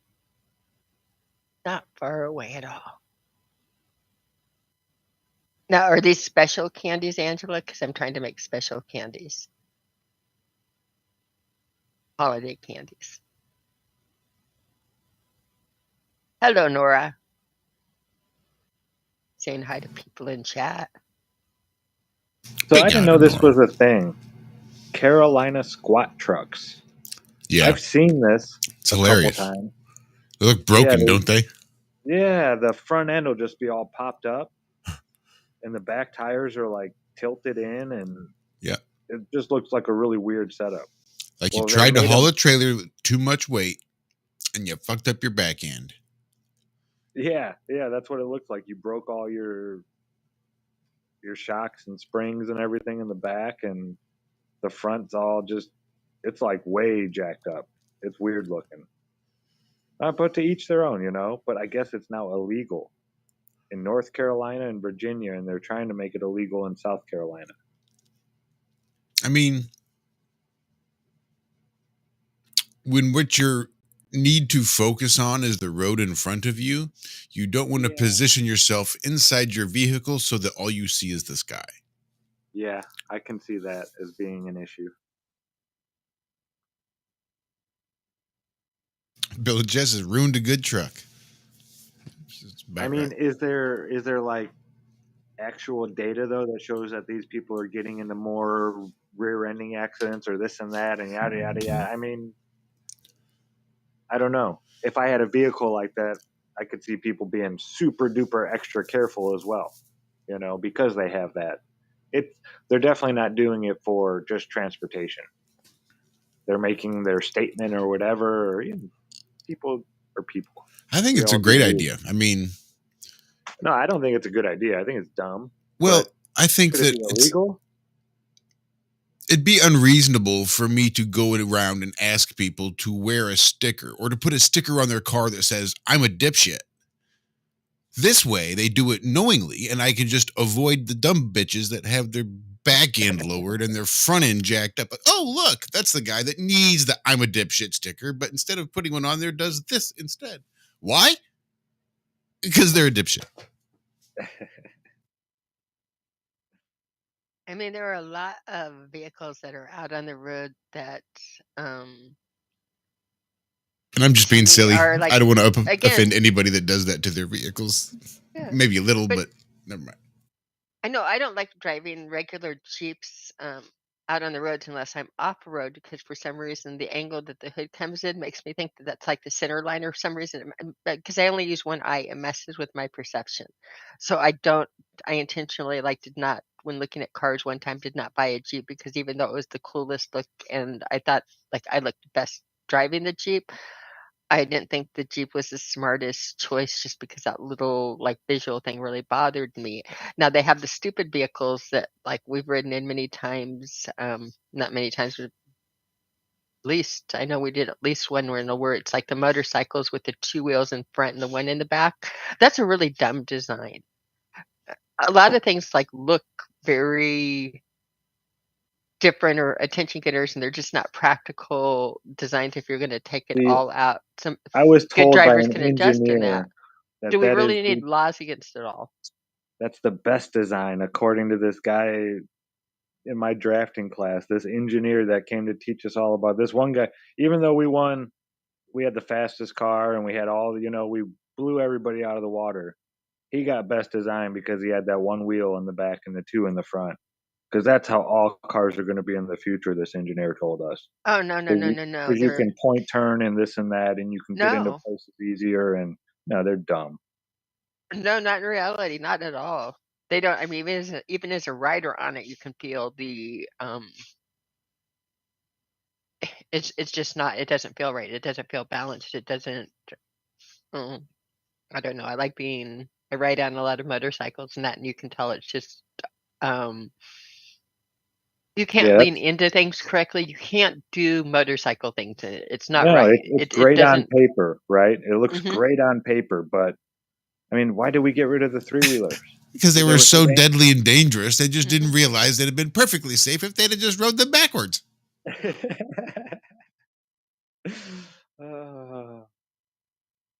so dumb.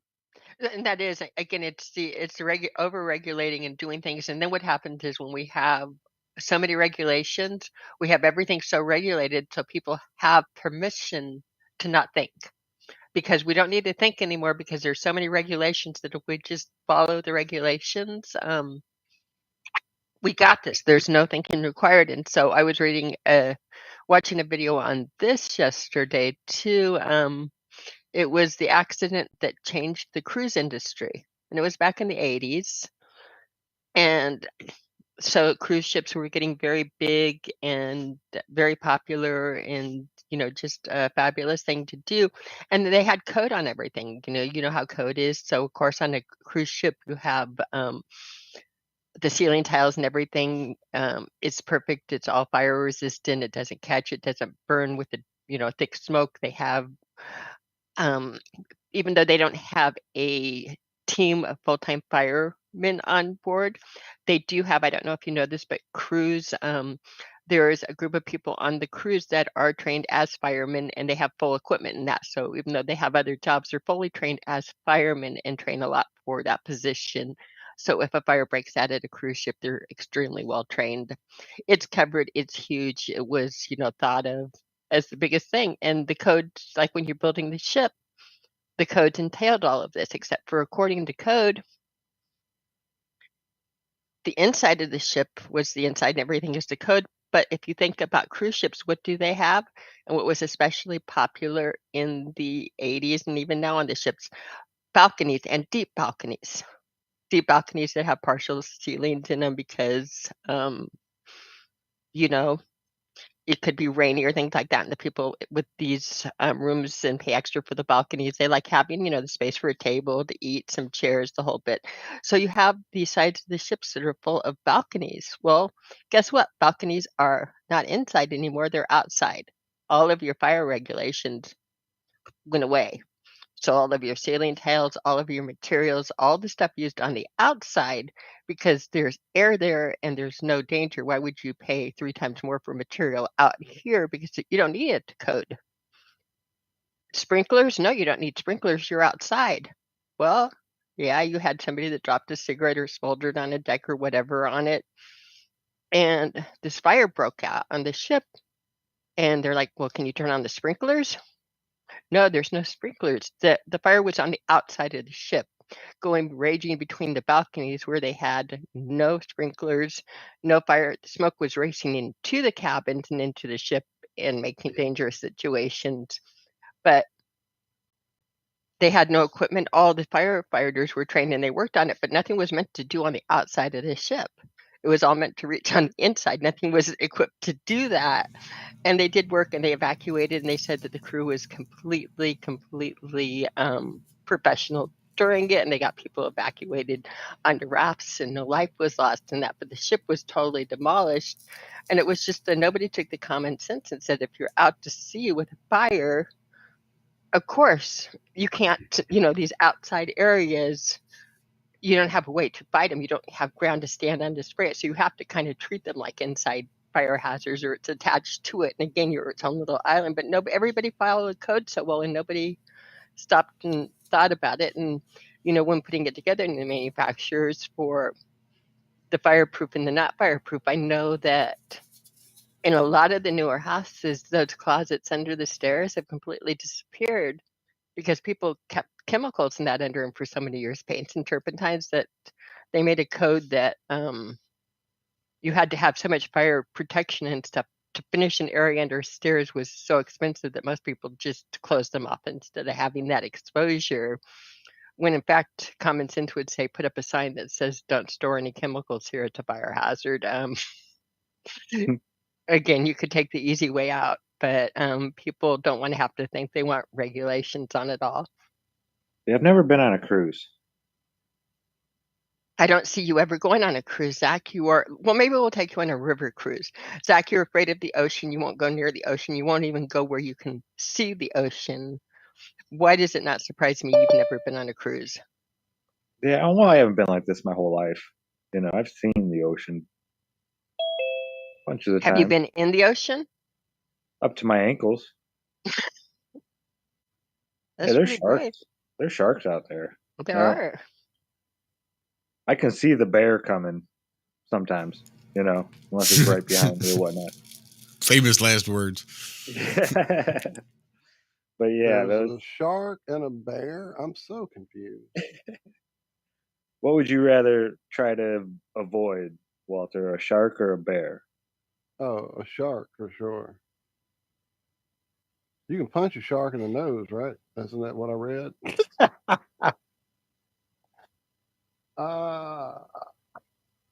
Yeah, I really don't want to see either. If I was with the bear, hopefully I'm with someone else, because I don't have to outrun the bear. I just got to outrun that person. Yeah. But no, they say don't run from bears, like ever. Don't swim away from sharks either. That's Walt's pretty well dead on. You almost do want to bop it right in the nose because you don't want to turn away and try to swim away from it. Just No, saw and something it's not recently. like there's a whole lot of shark attacks a year. They say it's only like 6 or 7 a year on average. I think that's the ones that we know about. But it's not like we're not on their menu of food. You know, it's an accident when they hit us. I'm aware of all the stuff. I've always had a great fear of sharks. Maybe the movie Jaws did it to me. I don't know, but it just seems like a horrible way to go. If you know, if I can avoid that, then yeah, I will. I It's a really didn't like the ocean that much. I don't like all that salt. Even just standing at the ocean's edge, just having all that salt hitting you in the face and sticking all over your body. I wasn't a huge fan of it. I'm a forest dweller. Well, Merry Christmas there, Sketches. And big shout out to Daryl Davis in chat. I see you popped in there. Much love, brother. Chat right now, actually. Hope you're staying warm out there on the West Coast. I just had a flashback. Zack, you just flashed me back to vacations on the beach. And my son, Jaron, when he was little, it was the best. He was the busiest little guy ever. He was happy. He was laughing. But my goodness, he was fast and keeping up with them. And so he did not like the sand. He hated the sand because when you would put your hand down in the sand, it would stick it. You know, the sand would stick to him and it would be messy. And I mean, it just, or on his skin, the fact that like you touched it and you stuck to him, it was tragic. I mean, I'd never seen Jaron react to anything like that, but it was just like not happening. He hated it. And it was like, oh my gosh, my prayers answered. We can go and have this lovely, I can have a umbrella. I can put out some big blankets. And my son actually stays on the blankets. He won't. This is the first place he can get out of any type of, I mean, the kid could break any crib, any playpen, any, you name it. He could, any lock, any, he could do it. You've met Jaron. He's Yeah, he very didn't want clever. the chemicals in the cabinet. He didn't care about that stuff. He Yeah, he wanted didn't care to about that. He open liked the working lock. the locks. Yeah, Yeah. if you wanted to get my son interested in getting into a cabinet, put a child lock on it. And If you imagine didn't put that. the He lock on it, there became, was no interest whatsoever. and guess None. what? His job is breaking locks. Breaking locks, yes. That's what he Yes, does and he did. for a Yeah. living. Even Now between the they're different computer keys locks. and locks They're and different getting locks, into things. Yeah. But So yeah, yeah, he's always been fascinated in that. He's always had that mind of wanting to know how things work. how does it How work? can What I, makes it go? yeah, how do I, get past that? Is there a way? He was born into that, and it was like he could get out of any type of thing. And so it's like a vacation at the beach. It's daunting if you think about it. I was a little bit worried with how busy he was, thinking, we're not even going to be able to hang out at the beach because he can run faster than, I have to catch up with him and he'll like go into the water, or will I be able to manage him? Will I be able to keep up with this like happy think blasted giggles in a situation that, again, you have a tide running in and things like that are a lot bigger than a little boy. I mean, you can get taken out in the tide. It's not, your mommy, I mean, that over nervousness, over protectiveness. So it's like, are we even going to be able to hang out at the beach with him at this stage? And it was like the best ever. It was like, oh my God. he that's his thing. Is it's like he'll stay, you can keep him in place by putting sand around him because he doesn't like things that nothing else, but this he can't fix it. It's he can't figure out how to make it not stick to him. He ain't going there. It's fucking brilliant. I thought about doing up one of my rooms in the beach. I joke with my mom about that, turning it into the living room at the other house. You know how we put the trampoline in it for a while, Zach? Yeah. In the living room, we were making jokes about taking the living room and taking the furniture out and making a big sand pit, and we could put blankets.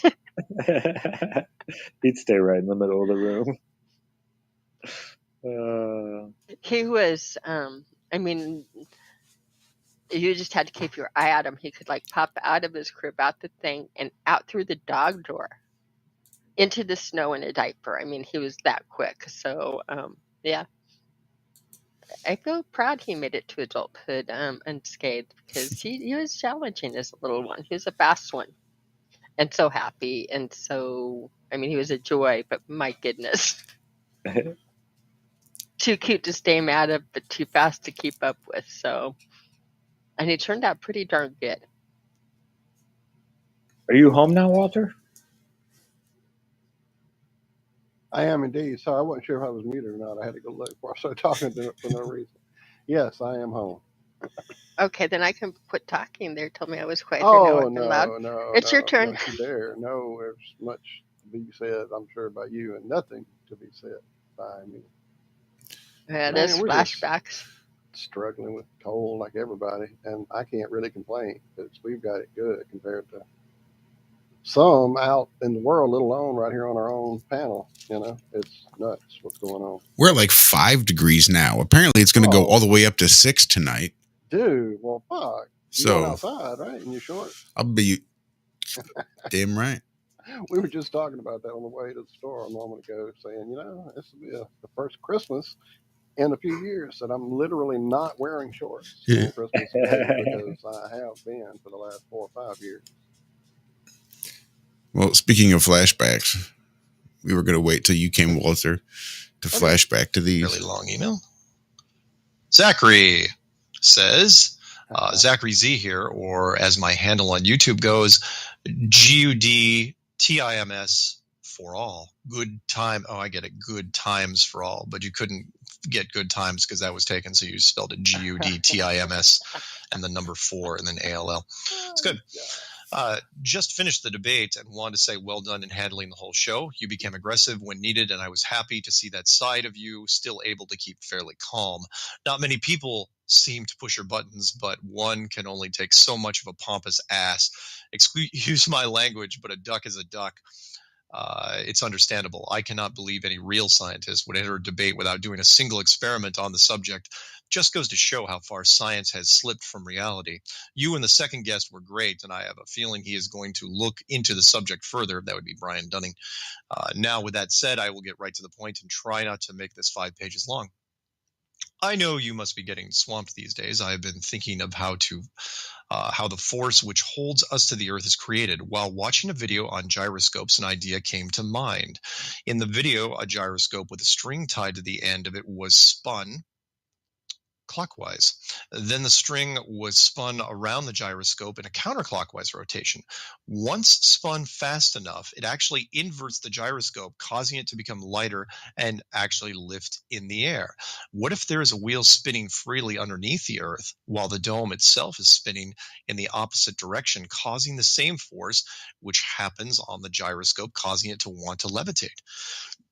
We are like the center of a record player where you had to pop up the part to play 45s. I think that's what they're called, kind of before my time. Well, not before my time. I actually remember 45s. I had a record player. I mean, I'm old, but I'm not that old.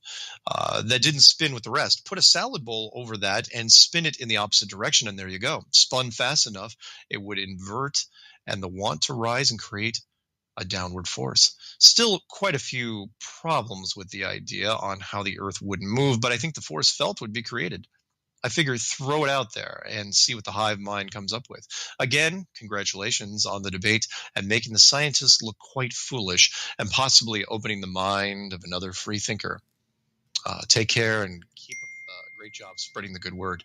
Zachary. P.S. This makes it to radio. I don't care if you use my name. Thank you, Zachary. And yes, I am going to use your name because you put it at the beginning and the end and in your subject line. Makes me think that you wanted me to say the name. So, I don't even remember writing that. That's crazy. That is awesome. How long ago do you think that was? Ballpark. That 2015. Yeah. Before I started my all that stuff. Before I started my YouTube, all that stuff. Yeah, that was a while ago. Wow, blast from the past. Absolutely. Big shout out to Zombie Snoop. And that moronic idea that I had. Oh my goodness. It's an evolution. It's progress, not perfection. it shows how much we've, grown as a community and as individuals. We change our minds. Yeah, it happens. Well, not to be outdone. Josh writes, breaking the MSM glass ceiling. Hey there, Mark. For the last 6 months, I've had a unique opportunity to bring the idea of a flat Earth to the greater St. Louis listening area. Back in February of this year, in the midst of the B.O.B. Neil deGrasse Tyson Twitter beef, a DJ on my local conservative talk radio station was covering disgraces. Wow. Mic drop. Being a listener to the show for over a decade, I quickly envisioned the common ridicule and immediate dismissal of flat Earth. Stepping way outside my comfort zone, I called in just to let them know that flat Earth isn't as easily dismissed as they may think. Intrigued, they kept me on the line through the break and the entire next segment. Before the end of the call, I was invited to come in studio to make my case. This is the first time I'm reading this, by the way. Now, for the backstory on the show. This is a highly rated afternoon drive, not particularly political show.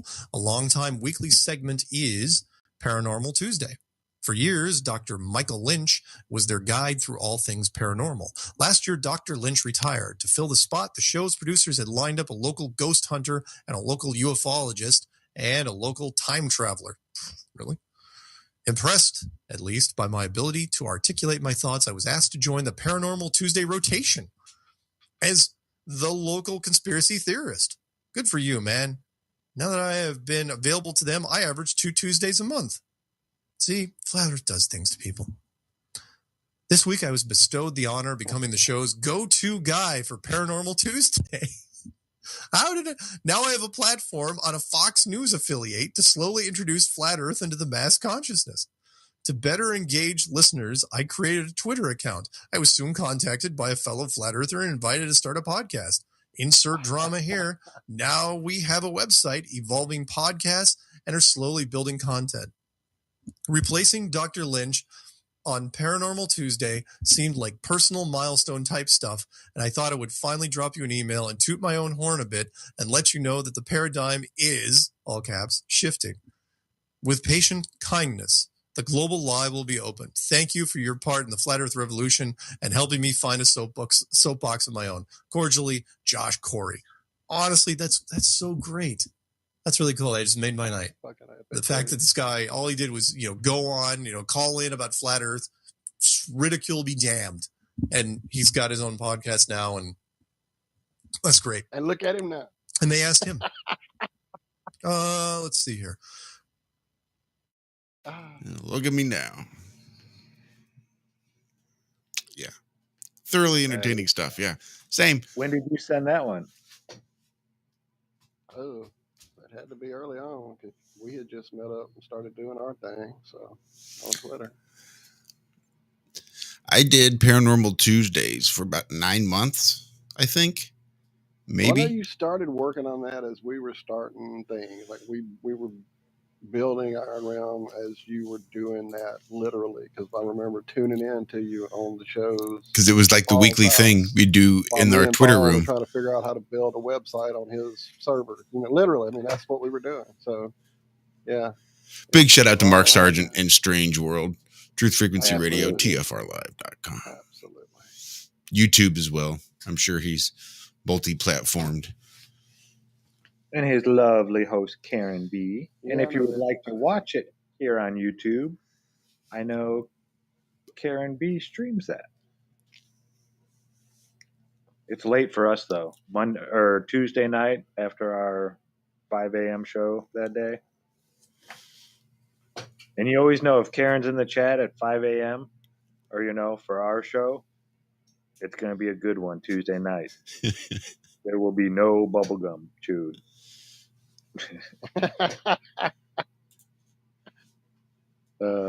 Yeah, she says YouTube, Rockfin, Twitch, Facebook, etc. Everywhere you can pretty much stream.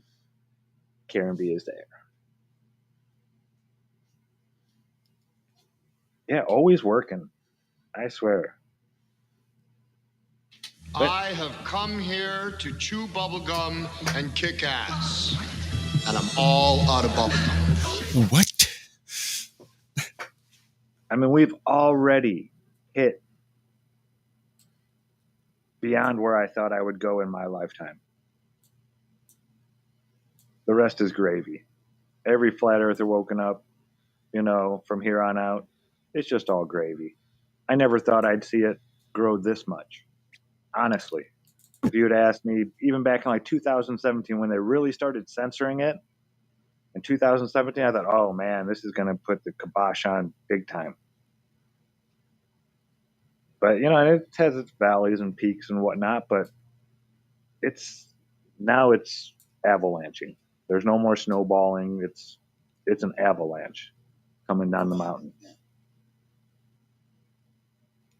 Yeah, so cool. And it's so cool that, getting to be a part of it and know a lot of these people that are, a big reason that it's happening around here, at least in this country. I mean, everybody's doing their parts all over the plane. I know South America, the work that Iru and all the people down there are doing, they're on national television having honest debates with people. And shout out to Ted Summer. Much love, brother. But yeah, I mean, it's so cool, getting to just have spoken with some of these people and have had conversations with these people. It's neat. It really is. And they're all approachable. And I mean, Karen B puts her number out every Monday. You can go call her Monday morning, starting at like 9:30 ish. Same with Mark, same with David, same with, there's a lot of people that are just out there. Jaron has call-in shows. Yeah, it's neat. It's really neat being a part of this.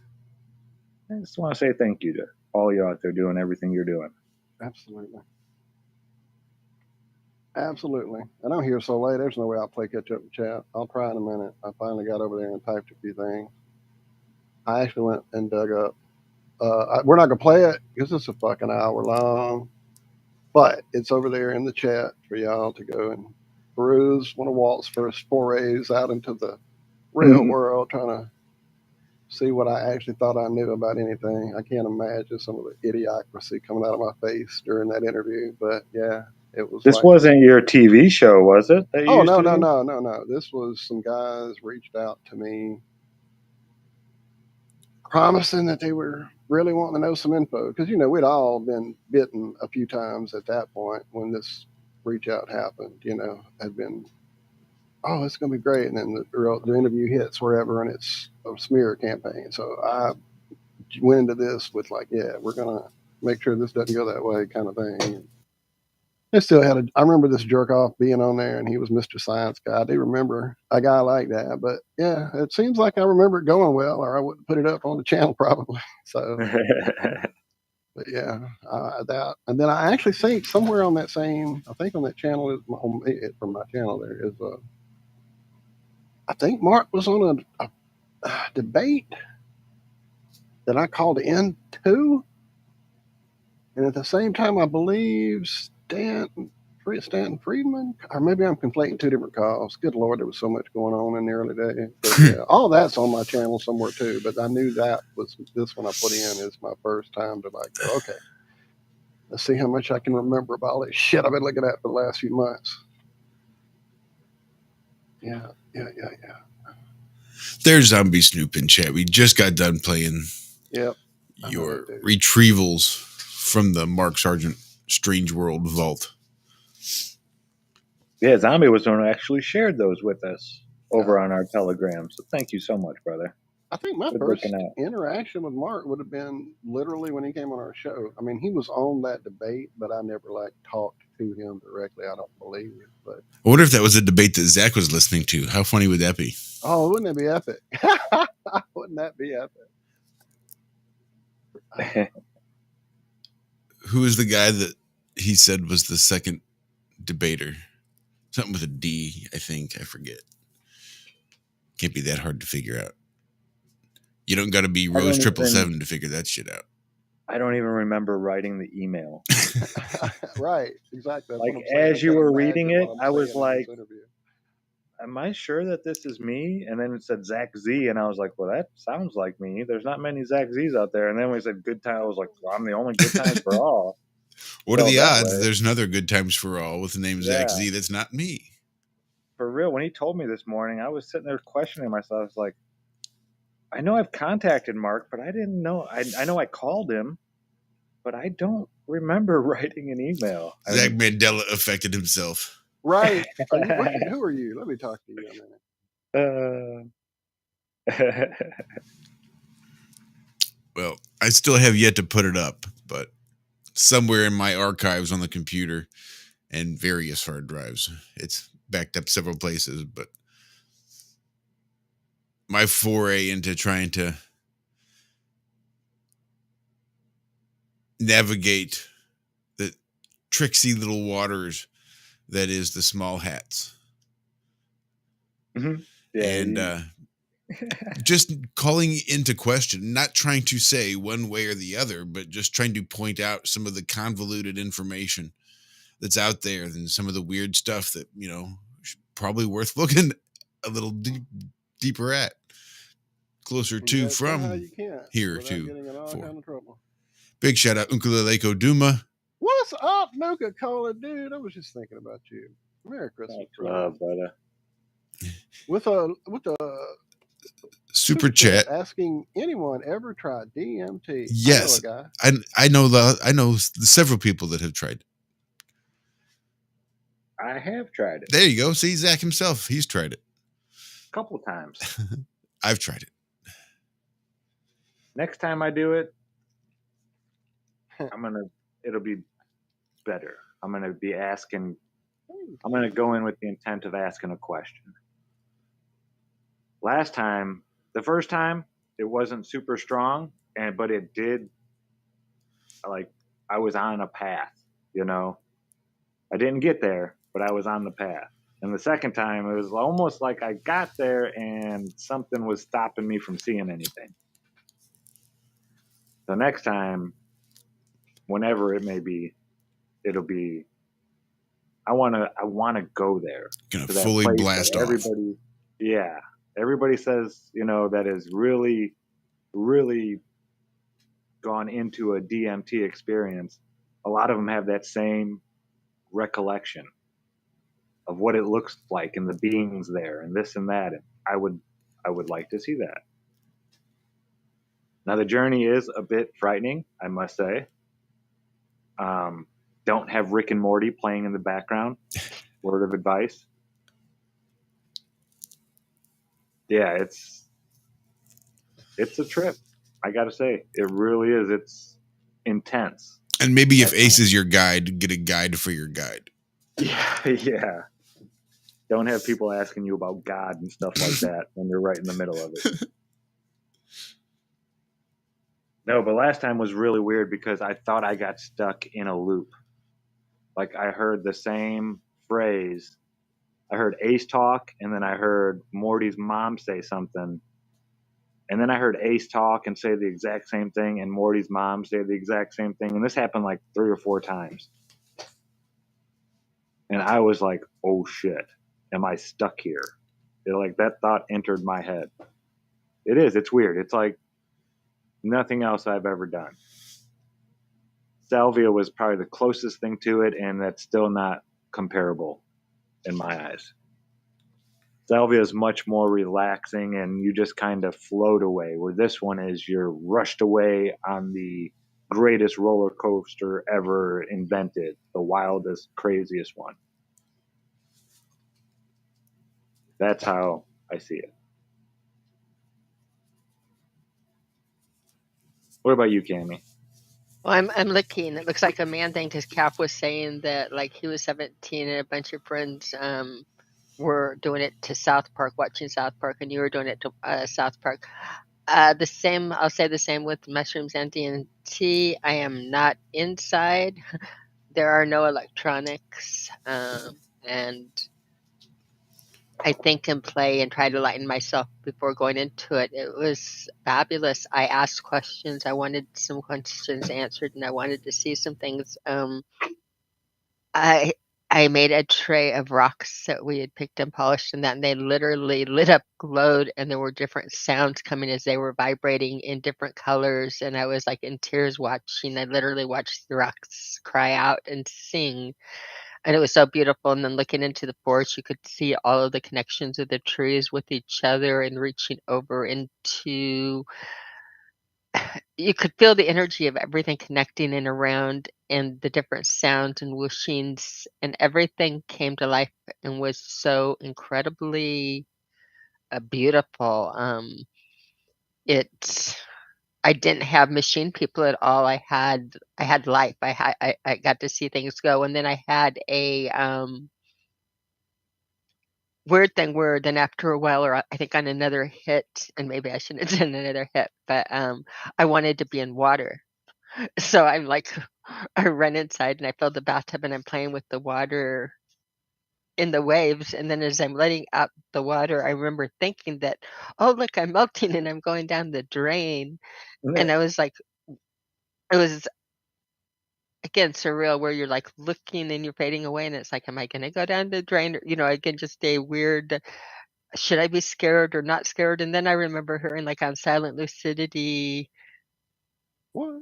and the phrase, your dream's alive, you can be the guide, and like taking control over guiding and putting it back together and then doing other things and putting it together. It's like, oh, wow, you can be the guide and you can build and and then back outside to the rocks and building the little things. So I was very spiritual, very moving, very touching. I did get some questions answered, and even like on visuals on how some of the magnetics and that worked. It just, again, it was like a singing out. Don't want you all to think I'm crazy. Everybody is, again, you pull your own experience, but I did not see any elf people or robotics, and it was beautiful. And again, it was something that I would call not something I want to do every week or every day. I wouldn't mind doing it again. It's been like over a year now, but I would want to prepare and I would want a nice day and I'd want to be outside and commune. I wouldn't want to be around any type of TV or that type of energy or be in any kind of a bad mood. I did it with Karen where in a trusted place, like a completely trusted place where I knew my family and everybody were well. I knew I had time and I had no worries there. And then outside, had no worries or distractions, but I tried to connect myself with creation and with nature and not, I can't imagine like watching Rick or Morty or anything again like that. It's just so DMT was different. And when I was younger and in Colorado, and that we'd pick and do mushrooms up in the mountains, and that was often the same as I'd go by a river or waterfall, and I'd usually build like micro towns or that out of little rocks and twigs. We'd make little trees and villages. But I can't imagine being like inside and no, and again, I like rivers and playing with water and splashing it, and that the idea of doing this and being inside or listening to sirens or TV shows or any type of that feels completely anti what I was going through. Like it had no place in the experience, and I would think if you would insert something like that into the experience, it would be totally different. I wouldn't like it. First, I wouldn't was like it. that when I was taking LSD back in the late '90s. We were getting really clean stuff made by a chemist down in Indianapolis, and I would take it and go hang out with my mom and watch movies and stuff. I got so comfortable, like being able to control myself on it, that it didn't bother me to just. I remember standing in my kitchen. I'll never forget this. My mom's sitting at the kitchen table with her back turned me. She's reading the newspaper, eating something. And I'm standing behind her, waving my hands, watching as it passes through like passes over the back of her head and like meshes with her hair while I'm just tripping my balls off. Yeah, it was I used to do, for that summer at least, it was at least like an every weekend thing. Yeah, it was bad. But it was clean. It wasn't all that strychnine garbage. It was real LSD. And then I haven't had real LSD since that stuff. Everything I've had since that stuff has been, you get a neck kink or a backache or this or that while yeah, poison, just straight poison. So you got to be careful with that stuff. Because a lot of people will just give you whatever, and you're never going to see them again, so they don't care. But yeah, when you've had access to good, clean stuff that wasn't, like straight poison, it was wild. But I got real comfortable doing it. I remember sitting there singing songs to the Wizard of Oz with my aunt and my cousins. I made him go up there with me, and he's sitting there with his hood up and wouldn't even look at his mom. And I'm just sitting there singing songs with her and clapping along, and it's just like a totally different. Again, my only time, like, it was during my 20s, and I was a workaholic, so it was a special weekend going up away into the mountains. And the family did have a cabin up at 11,000 feet in the mountains off of Hoosier Pass, so you're like really out in the mountains, remote, beautiful, looking at Mount Lincoln.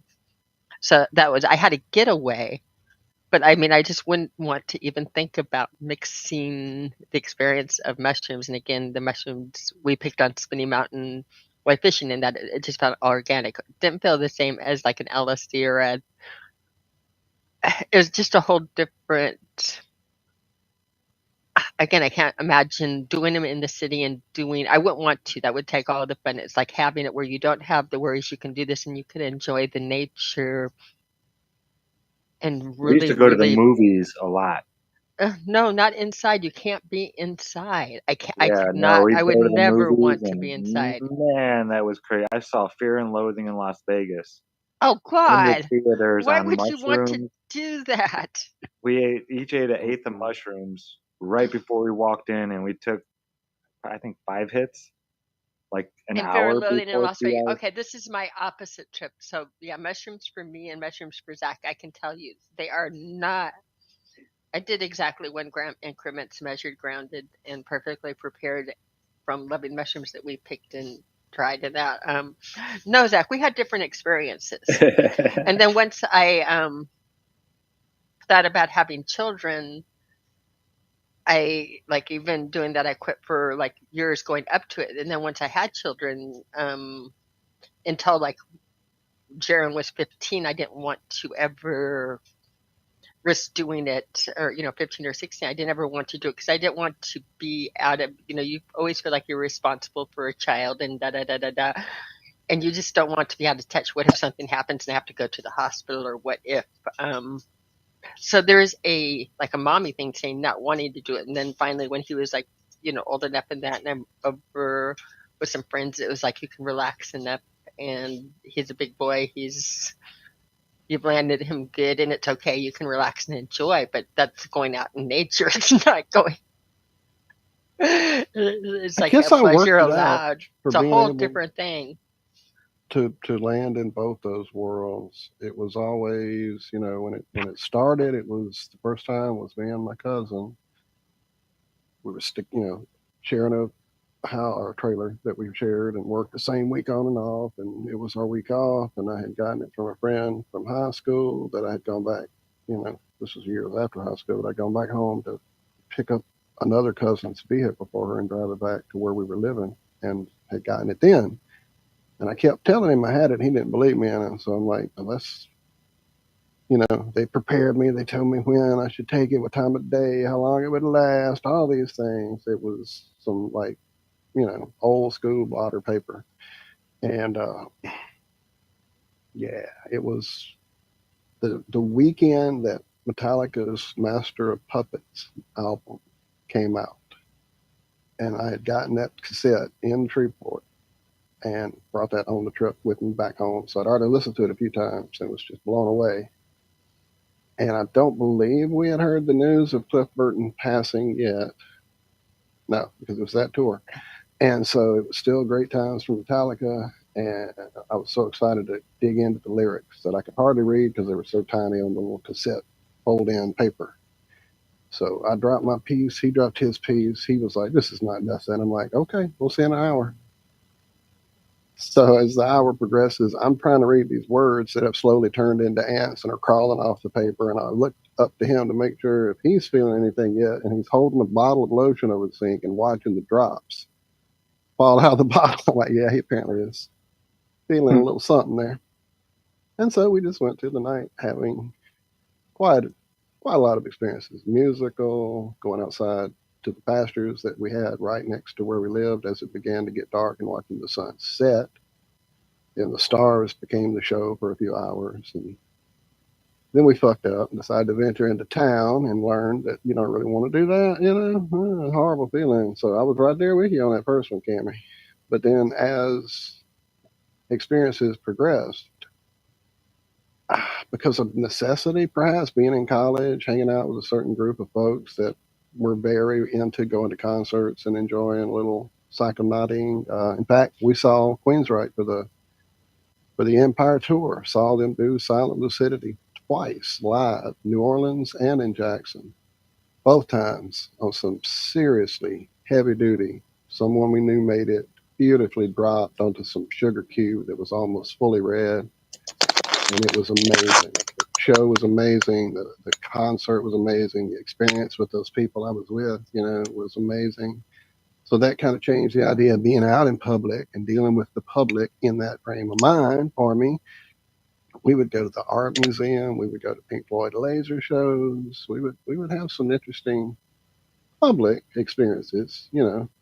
It was never to the level like, hey, let's go play goofy golf or any of that, but it was always something that would visually stimulate us. I saw Tim Burton's Nightmare Before Christmas at the theater in a very altered state of consciousness. Heavy metal, saw that at the theater a few times late night at the midnight movies. So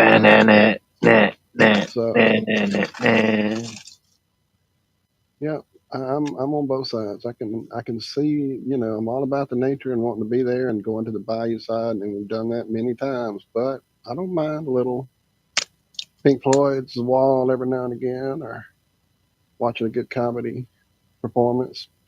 Bill Hicks, oh man, excellent. Back in the day, again, things have altered a bit in my tastes and views, but I don't know.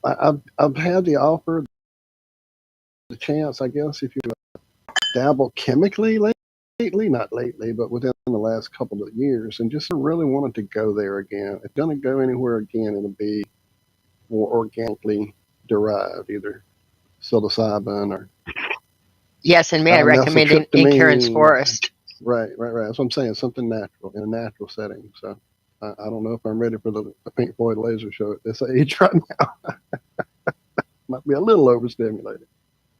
Yeah, and it all really depended on how much I was taking. And setting, mindset and setting. Set and setting. One was fun. One was nice for going for a walk and this and that and your deep thoughts. But like 3, that was the key to making the world wave at you. Like you take 3 and then you just wait an hour. You start looking at anything, it's going to start like moving. You know what I'm talking about? Like it looks like the walls are breathing.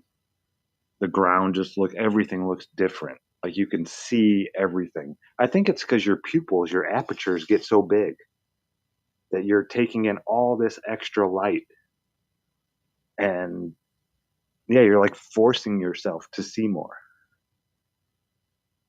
Things you normally would never see. So does the world always look like that? Is it the hallucinogen doing it? Or is it your eyes being so wide open now? Is there stuff where you can make your pupils real big? Just drops that do that? Yeah, they do it when you go get your eyes checked at the eye doctor. It's quite an unpleasant experience afterward, trying to go out into the world with their fake little plastic sunglasses. Real quick, Thank you, sir. I saw that. Damn it. Sorry, I choked myself there mid talking. From the Melodome, legendary super chat. IRM is a gem. No, sir, you are. And the crew there from the Melodome. Love you guys. Oh, yeah. We had another one from Nuka up there with a I question saw the Nuka attached one. to it. Oh, he did? I missed it. What was the Another one. Yeah, I meant to, but we. I'm sorry. Sorry, Nuka. It's on the screen right now. It's Has on the screen anyone right now. seen the entities with eyes? And don't they look like angels' depictions? Like eyes within eyes. I have not. I have not. I've Yeah. seen a shadow Yeah. person, but never like anything with a face. Besides my imaginary friend Steve, that I found out was imaginary when I was 30 something. There's a what? Oh, it's the new Guillermo del Toro Pinocchio we just watched, and there are some creatures in there that he has designed that are very similar to some things that I've seen out and about there in the astral regions that had multiple eyes. That seems to be a thing. Interesting. Mm-hmm.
It's really, really nice. Yeah, I liked it a lot. I'm sorry. I think I enjoyed it.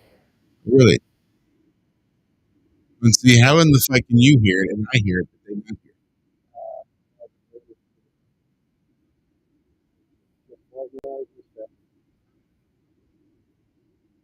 It was Sturgill Simpson. it?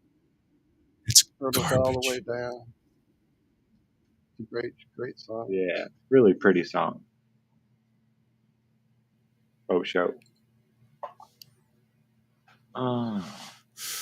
Did you guys hear about that Christmas song called Snowy Outside that they're trying to get banned or banned? No. No. This is like a song from like the 40s or 50s. And Oh, it was the Baby It's Cold Outside song. yeah. And you really got to stretch it to say that these are innuendos, you know? Like it's not obvious what they're saying. Well, this comedian is talking about the number one hit song in the country today. It's called WAP, I guess.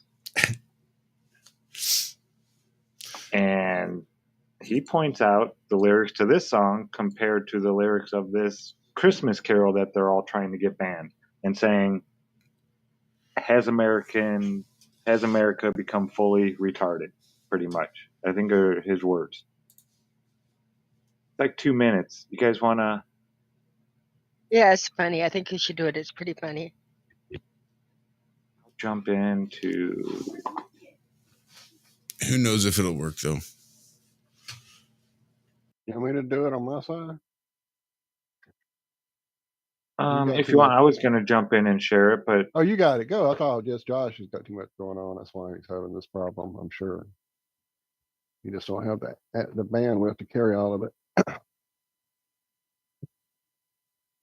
Why is it not letting me get into the meeting here? Okay, I'm just going to send it to you, Walter, in Skype. How about show prep?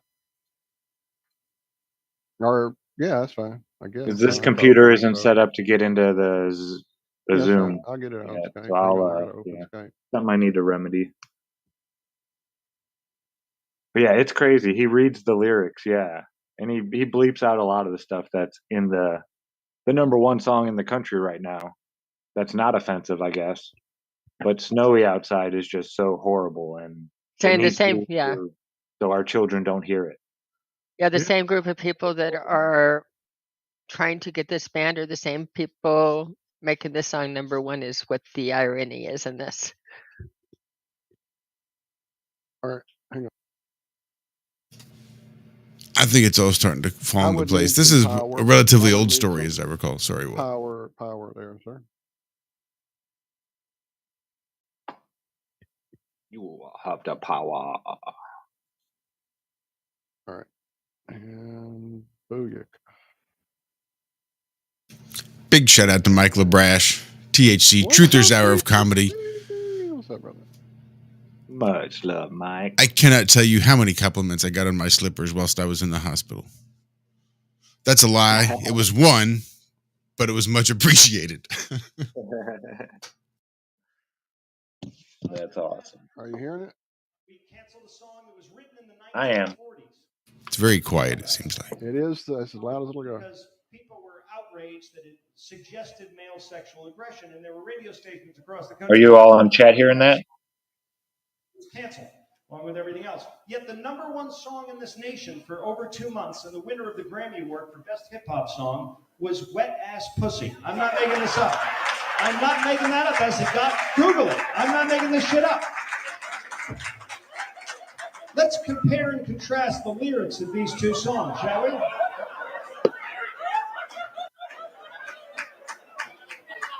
Let's start with the Christmas carol that's so offensive.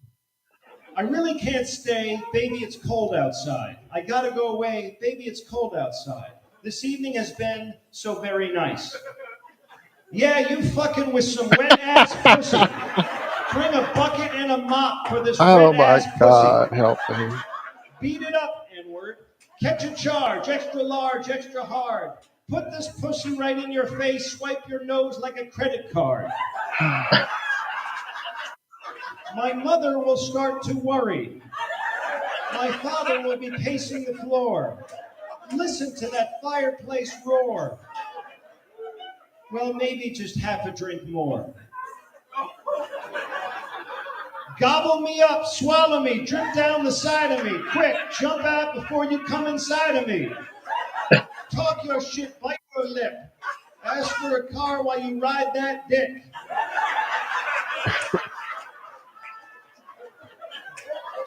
My sister will be suspicious. Gosh, your lips look delicious. My brother will be there at the door like waves on a tropical shore.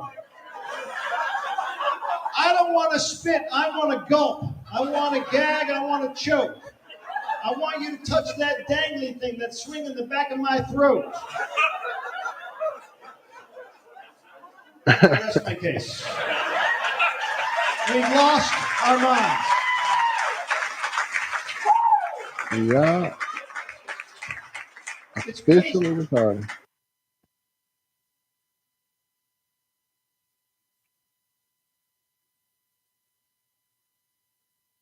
So yeah, we need to get rid of "Baby It's Cold Outside" to save the children, but WAP is played everywhere because there's a child-friendly version of it. How can you make that child-friendly?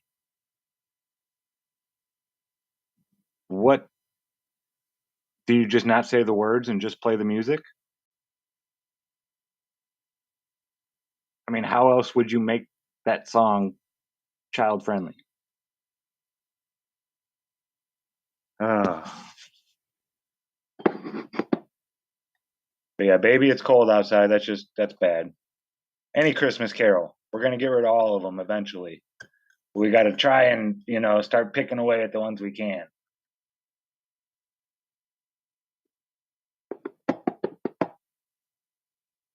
And I saw one video. I don't even want to play it. It makes me disgusting. It doesn't make you disgusting.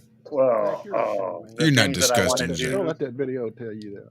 No, these things that I want to do to some of these parents, taking their kids to these drag shows, child drag, where they're showing what it's like a play up on the stage, and they're pretty much having orgies in costumes. That's what they're doing. Oral sex, anal sex. They're having it without doing it. It's like Skinamax, back in the 90s. They didn't show anything, but you knew what they were doing. That was just the first couple of takes. The next few takes were the VHS tapes in the back of the trunk. But no, and these parents, they're going to see it anyway, and I'm just, I try to keep my children open-minded, and it's, you are neglecting your child right now. Do you know that? You're taking away their childhood. Your daughter's 11 years old. She doesn't need to see two grown men performing sodomy on stage. 11 years old. Shout out to Walter, whose power just crashed and went out. Damn. Well, Zach, I was going to take this to a fun, cute story, but you kind of ruined it for me. I'm not going to do a Jaron story now. I had a fun one, but no. Well, no, you can change it up now. We'll change it up a little bit. I just see that stuff, and I just want to flip out. Like, just shake them till they wake up. Yes, exactly, Karen. They're grooming their children for these fucking lunatic psychopath pedophiles. That CeeLo Green song, "Fuck You and Fuck Her Too." What was the radio friendly version of it? Forget You. Yeah, Forget You, and yeah, exactly. That song again. We had heard it, and Jaren's older brother, I think, introduced it when it first came out, even before it got big. But my son Jaren, at the time was quite young, and it's like, no, if you're going to download or that, you have to do the family. You have to do this version of it. You cannot do that version. Absolutely not. You can't put that on there. And just so you know, with what you're dealing with in these things on there, I remember my son arguing with me in a logical, because he was strictly complete. He didn't. Now that you live with him, Zach, you'll get this. He did not like the version on the radio because where they did "ain't that shit," they did "ain't that sh," and "sh" isn't a real word. It's not a full word, and it bothered him that they didn't finish the sentence. So he should therefore be able to download the grown-up version, because they at least completed the sentence. It's like, no. But in his mind, it all worked out that this is wrong. They didn't complete the sentence. And so what if they say fuck or forget? And I'm like, no, you're missing the point. No. But they don't give you lessons on how to deal with some of these questions you get as a parent, and trying to ban and get the right versions and things like that. Because I remember him really, really liking that song and really wanting, I think he had an iPod at the time, and he wanted that version on it, and it was like, it's not happening. It's not. I'm sure he did it anyway, but at least I drew the line, Yeah, you did well. He turned out to be awesome.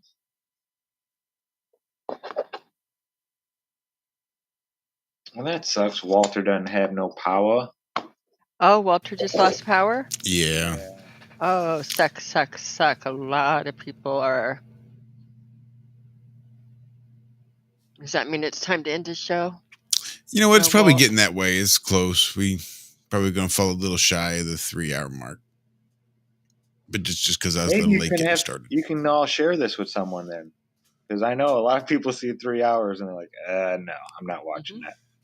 That'll be the rare under 3-hour show from IRM. Yeah. That's getting it down to the rare under 5-hour show.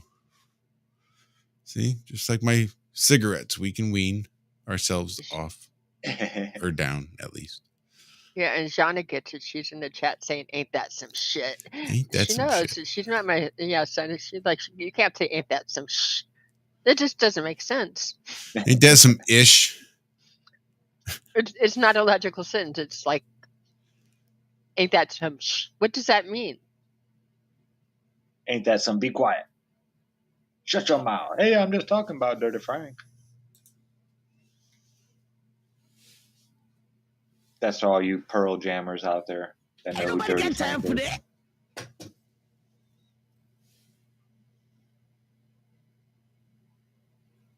No? Doesn't ring a bell for anybody? Dirty Frank? No. Not for me.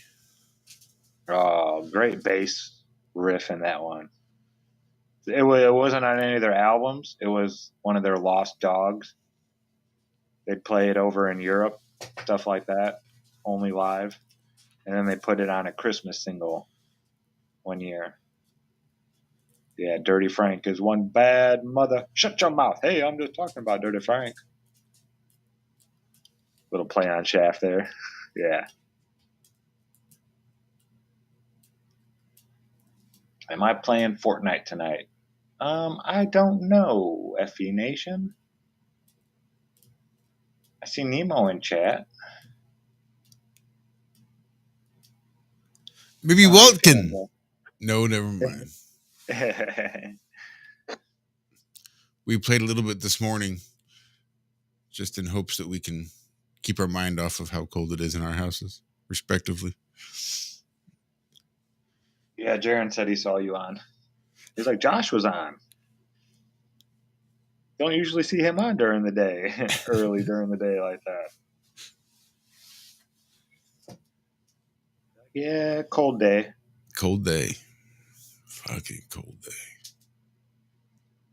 Again, we're not even allowed to whine here because we're certainly not as cold as a lot of people, Zach. But I did check my theory that we're warmer in the valley than it says on the computer, and I was wrong. It says 18 on the computer, and it is 18 degrees outside in my office. Yeah. Damn. Is that what my thermometer out there says? That's what your thermometer says. It's like smack on. It's like it could be feeding my computer feed. They might be like using that thermometer to do the Valley Falls. I mean, you never know. Of course, it's an analog thermometer, so probably not.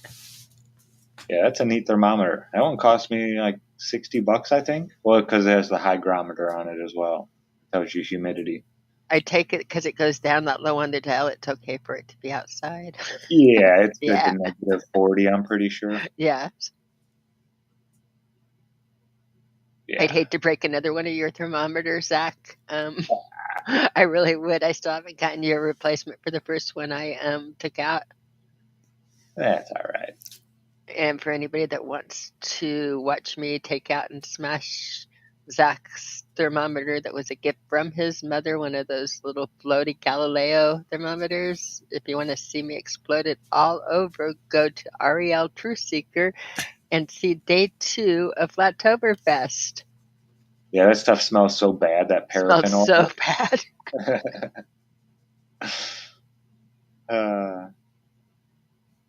But it was still fun. It was really good to see her. It was fun to work with everybody. But yeah, not my most graceful moment. Yeah, stuff happens. I saw you too, Fletch. I almost jumped on to say hi just to keep a couple rounds in, but I about exhausted myself in my studio time this morning and had to take a nap. But I saw you on there. Sorry, don't mind me. Jana wants to know if we found a use for those weights. Jana, immediately, Zach knew what he wants to do with the weights. I forgot what, but he definitely has a use for it. The other thing, Zach, is we were going to, well, I'll do this when we're off air. Want to know if we can freeze things and change the electrostatic potential. It's like getting things to freeze with the potential on it.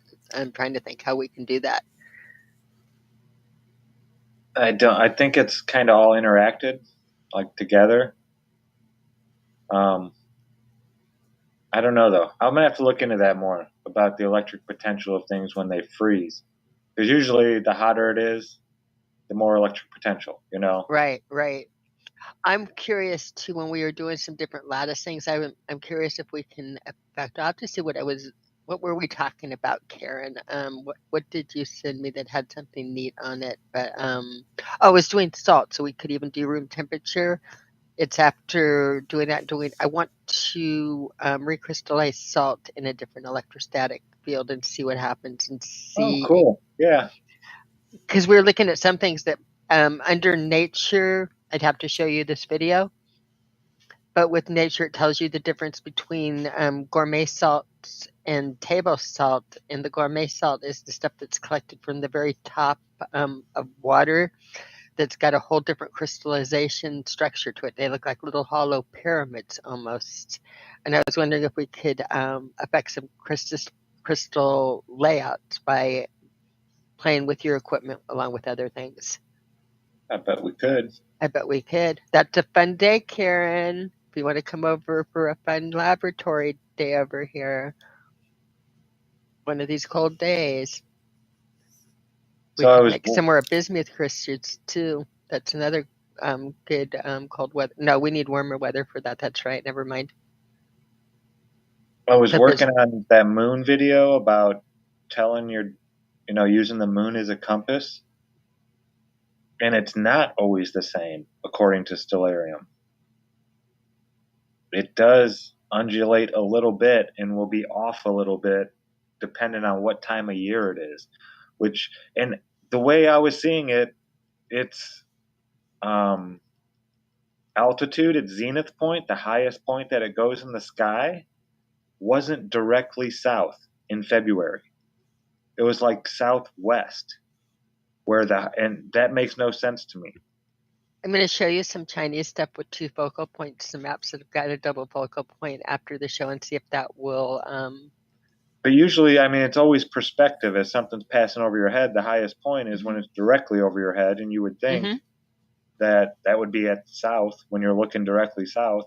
Right. It's going to be at its highest point over your head. But they were saying that its zenith was like 20, 30 degrees over to the right. It didn't hit. That's only if it's only if you're working around the circle that's got the focal point in the center of the circle that you're perspecting in. If you do a double focal point, you're going to go up. That's Karen. I've been throwing it out a little bit in the different shows, and I was just here. I'll even throw you guys.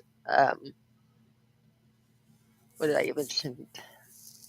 This is a word one, but if we're working with more than one focal point, that could be aligning to a different focal point, which would mean that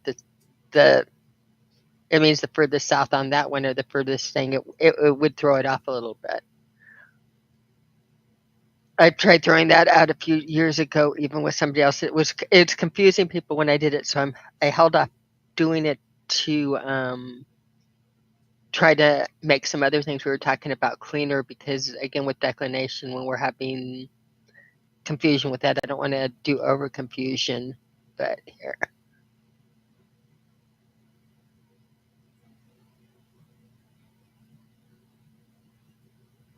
Yeah, it was weird. I've never seen that where your zenith is not directly south of you. That never happened with the sun. The sun was always at its highest point at solar noon, when it's directly south or north of you.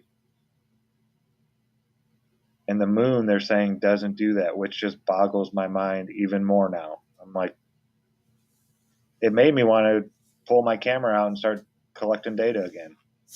Well, I think you should, and it makes sense. I don't know. Again, it makes what you're saying it makes sense to me. It's something I was waiting for it to come out, and I'm not doing well on explaining it. But it makes sense if there's again when I talk about the 2 different rotational things going on in the north, it's as easy as we watch the stars rotate around the North Pole, but we watch the auroras rotate around fully Greenland, which is not looking in the same direction for most of us as the North Pole. It's not, in direct alignment with it. So, oh my God, Zack. Hold on. Karen's doing it. Oh my God, Zack. Zack, I'm going to, here, I'll drop this into, let me see if I can find the show chat. I think so, Karen. I think AJC 1844 explained this to me years ago in his Flat Earth Smarts.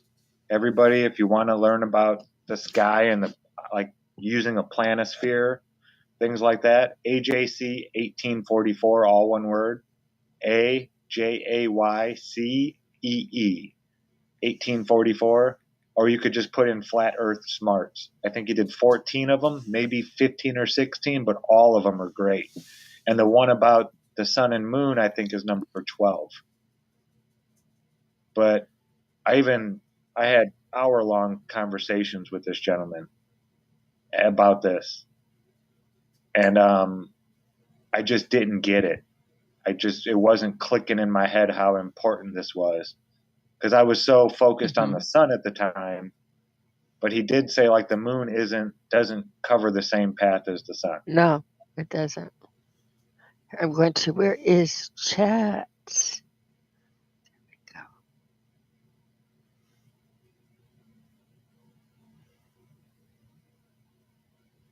Yeah, so I mean, you can use the moon as a compass if you know the moon. You have to have an intimate relationship with it and know exactly what it's going to look like when it is at your due south or north. Then you can use it as a compass, because the face never changes. It'll kind of look like it rotates in the sky, but that's just a perspective thing. As you're turning and you're not at the center of its rotation, as it turns, it's going to look different to you. Where if you were at the center of the circle and you were just holding something out and turning it around you in a big circle, it would always look the same when you looked at it.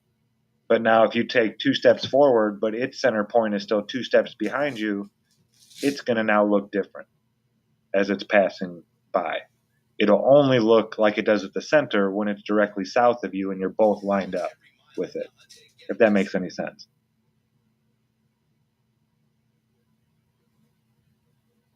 Makes sense. Karen, I was going to show in chat or send them, like, even the Chinese map I sent you in Skype, but I am not on the computer I need to be, and things are not working for me. I'm really flunking this. So we're not going to do that. But yeah, no, the 2 focal points, and again, all of this stuff, Adam, I spent hours and hours. I still miss him. I touched base with him not too terribly long ago, but it's been too long. He's still very much a flat earther, still very much into it. His work that he put out was timeless, and way ahead of his time. He was just way ahead of his time. It's timeless. You can catch it all of the time on the 24/7, or again, go to his channel at JC. I'll drop it in chat. Drop it in the chat. But that's right. 2 blurs creating the 4 corners. Yeah, it overlaid. I don't know. I loved working with him. I wish he was still here on a day-to-day, and I understand that he's a really good, decent person, and it's gets really ugly online sometimes, and all the vibrations and to even be tough to stay on there and to stay out of it. It's just not his thing. If new things, if he came up with something that we were missing and he had it, he would be the first person to share. He's such a good person, but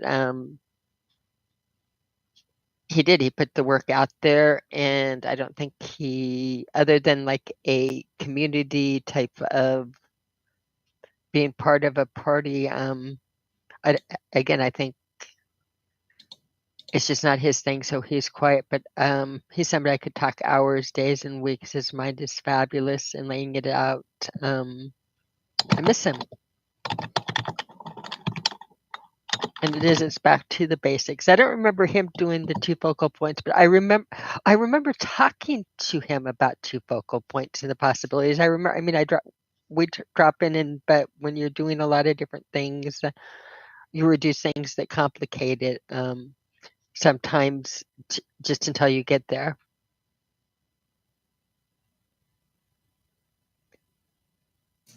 Yeah, sometimes it takes some of us a little bit longer. to And get it's not things than it does others.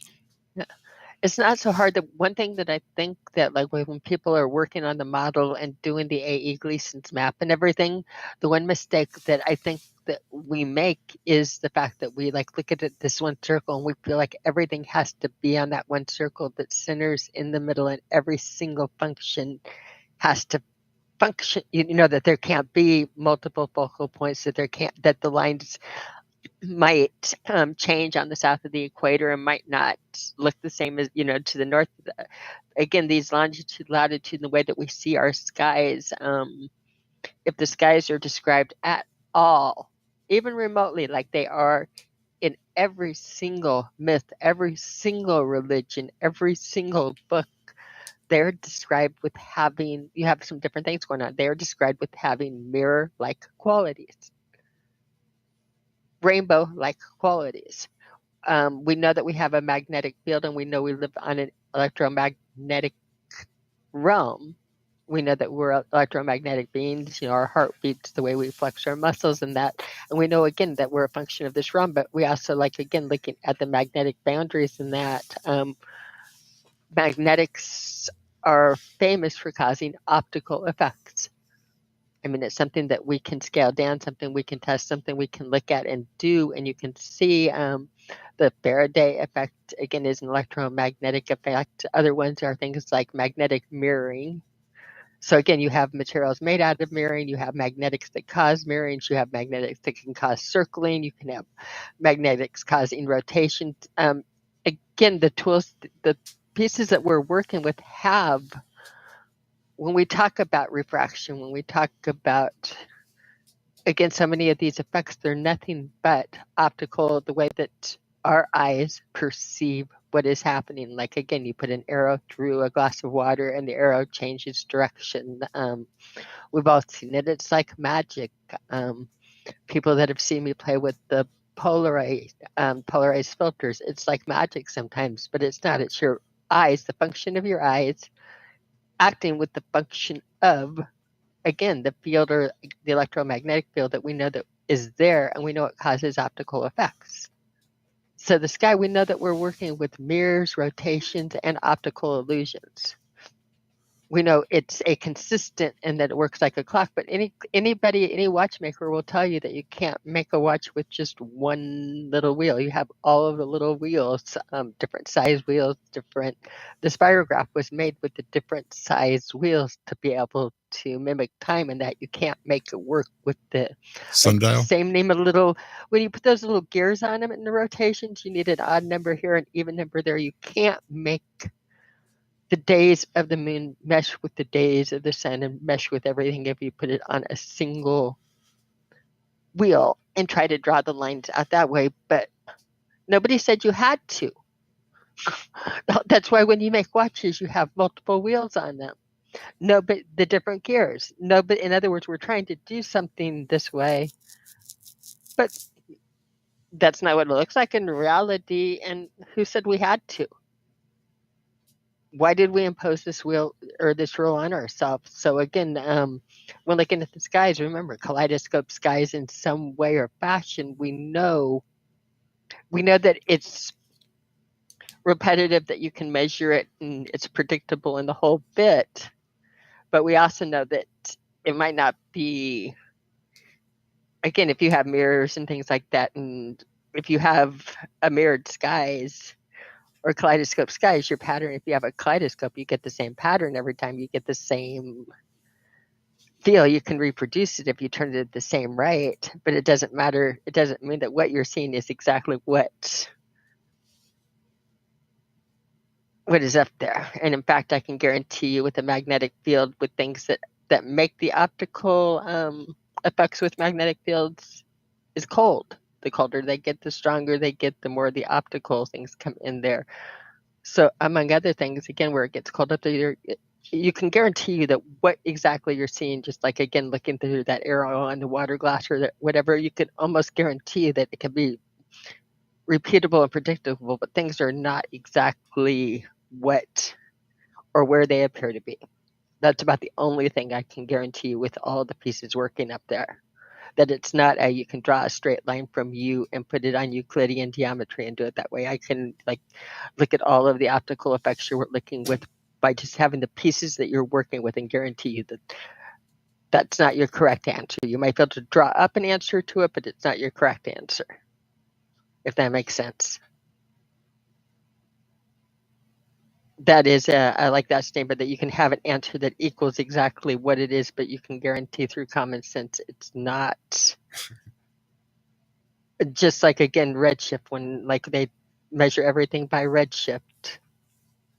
Redshift is, it happens. It's an optical effect. It's nothing more than an optical effect. You can create it with a prism. You can create it with a crystal, with temperature. With magnets, it's fun. It's just the angle or the tilt of it that you can cause the light to shift on it. It's nothing more than an optical. One of the things that can cause it is something going away at a speed. That's Doppler is what we call it. In the sky, we decided that out of these well over 30 or 40 well-known causes in nature of redshift, magnetic field can cause redshift. In fact, I can almost guarantee you that, again, some of the magnetic, looking at something through a magnetic field, you're going to have some redshifting and things going on. Again, as part of a pattern, but they decided it was Doppler, and everything in astrophysics is built around the fact that it's Doppler. When out of all of your choices of what it could be, that's probably the most absurd. Out of all of the possibilities that it could be, that's probably the least likely and the most absurd. You can sit there and do chemical compositions, you can do crystalline, you can do magnetics, you can do all the different type of solid glass and looking at through an angle. There's a lot of different ways you can look at it, but Doppler is, to me, the one that is, again, the absurd choice, kind of like being on a ball spinning and having water stick to it in a vacuum. It's right up there. I mean, again, the choices of how you could get to that and get to your answer of what you're living on. Doppler for this, everything going as fast as they can, speeding away. If all this stuff is speeding away from us all the time, why isn't it getting smaller? It's going so fast. It's going so very fast. Okay, I'm off of my rant. Big shout out to Tommy Tell the Truth. It is 4:20 somewhere.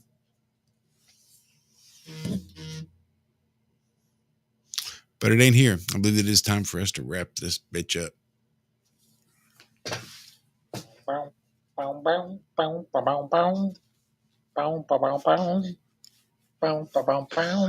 Blew that 3-hour thing under 3 hours straight to hell, Josh. Yeah, well, we're going to try to keep it under 3 hours and 5 minutes. And that's pretty damn close. Thank you, Walter. Stay warm. Yes, please stay warm, man. I expect he'll get some power back on here pretty soon. I'm willing it right now. It's happening. The electricity is heading through the wires to Walter as we speak. And I think I'm just going to have to relax and get some sleep. But right up to this very moment, I've still been debating whether or not I want to go do some shoot stings. Carl's got me questioning myself. Yeah, I've been off my Fortnite kick. I'll play when I see, It's the only game I have on my computer. It's the only game I play. They go nuts during Christmas and give out a free game every day. So, and they're all older, they're not new games at all. But I like a lot of these old quest games where you don't hit anything, you don't shoot stuff, you just go around and look and find stuff. Mm-hmm. Just big, giant, huge open worlds, and you get, I like stuff like that. I like the puzzle games where you have to figure something out. They just give you a clue on where it is, and then you have to go put these different sites in the landscape together and line them up and then head that direction and, stuff like that. Zelda type stuff. Just what I was thinking. Yeah. But love y'all. Love you guys. Have a great rest of your weekend. Stay warm if you're not. If you Otherwise, we're just going to be here trying to not go broke paying for our electric bill, trying to keep the animals alive inside the house. The bunnies are doing really good, by the way. I've decided I'm going to do it with the dogs. Put the dogs on the bed, and you can put the bunny on the bed. And it's a great way to really see the difference between the alpha rabbits and the beta rabbits. Because Benny is the beta rabbit, but dogs don't give a shit about Benny. Benny's a brick. That's what we call him. Benny the brick. He's big, he's dense, and he just kind of sits there, doesn't do much. He just wants to get rubbed and get petted. He's fine. He's Benny. Dogs don't care. Put Binks on the bed, and dogs just are out. Off the bed, out the door, through the hall. They're gone. They don't want anything to do with Binks. So that's what it's like owning apex rabbits. Anyway, you guys have a great rest of your weekend. Love you. Be good. Be well. Bye-bye. Oh, see, I'm not waiting for all this shit. Nope, you had your chance. What is this even garbage playing? What is it? Now I gotta hear this.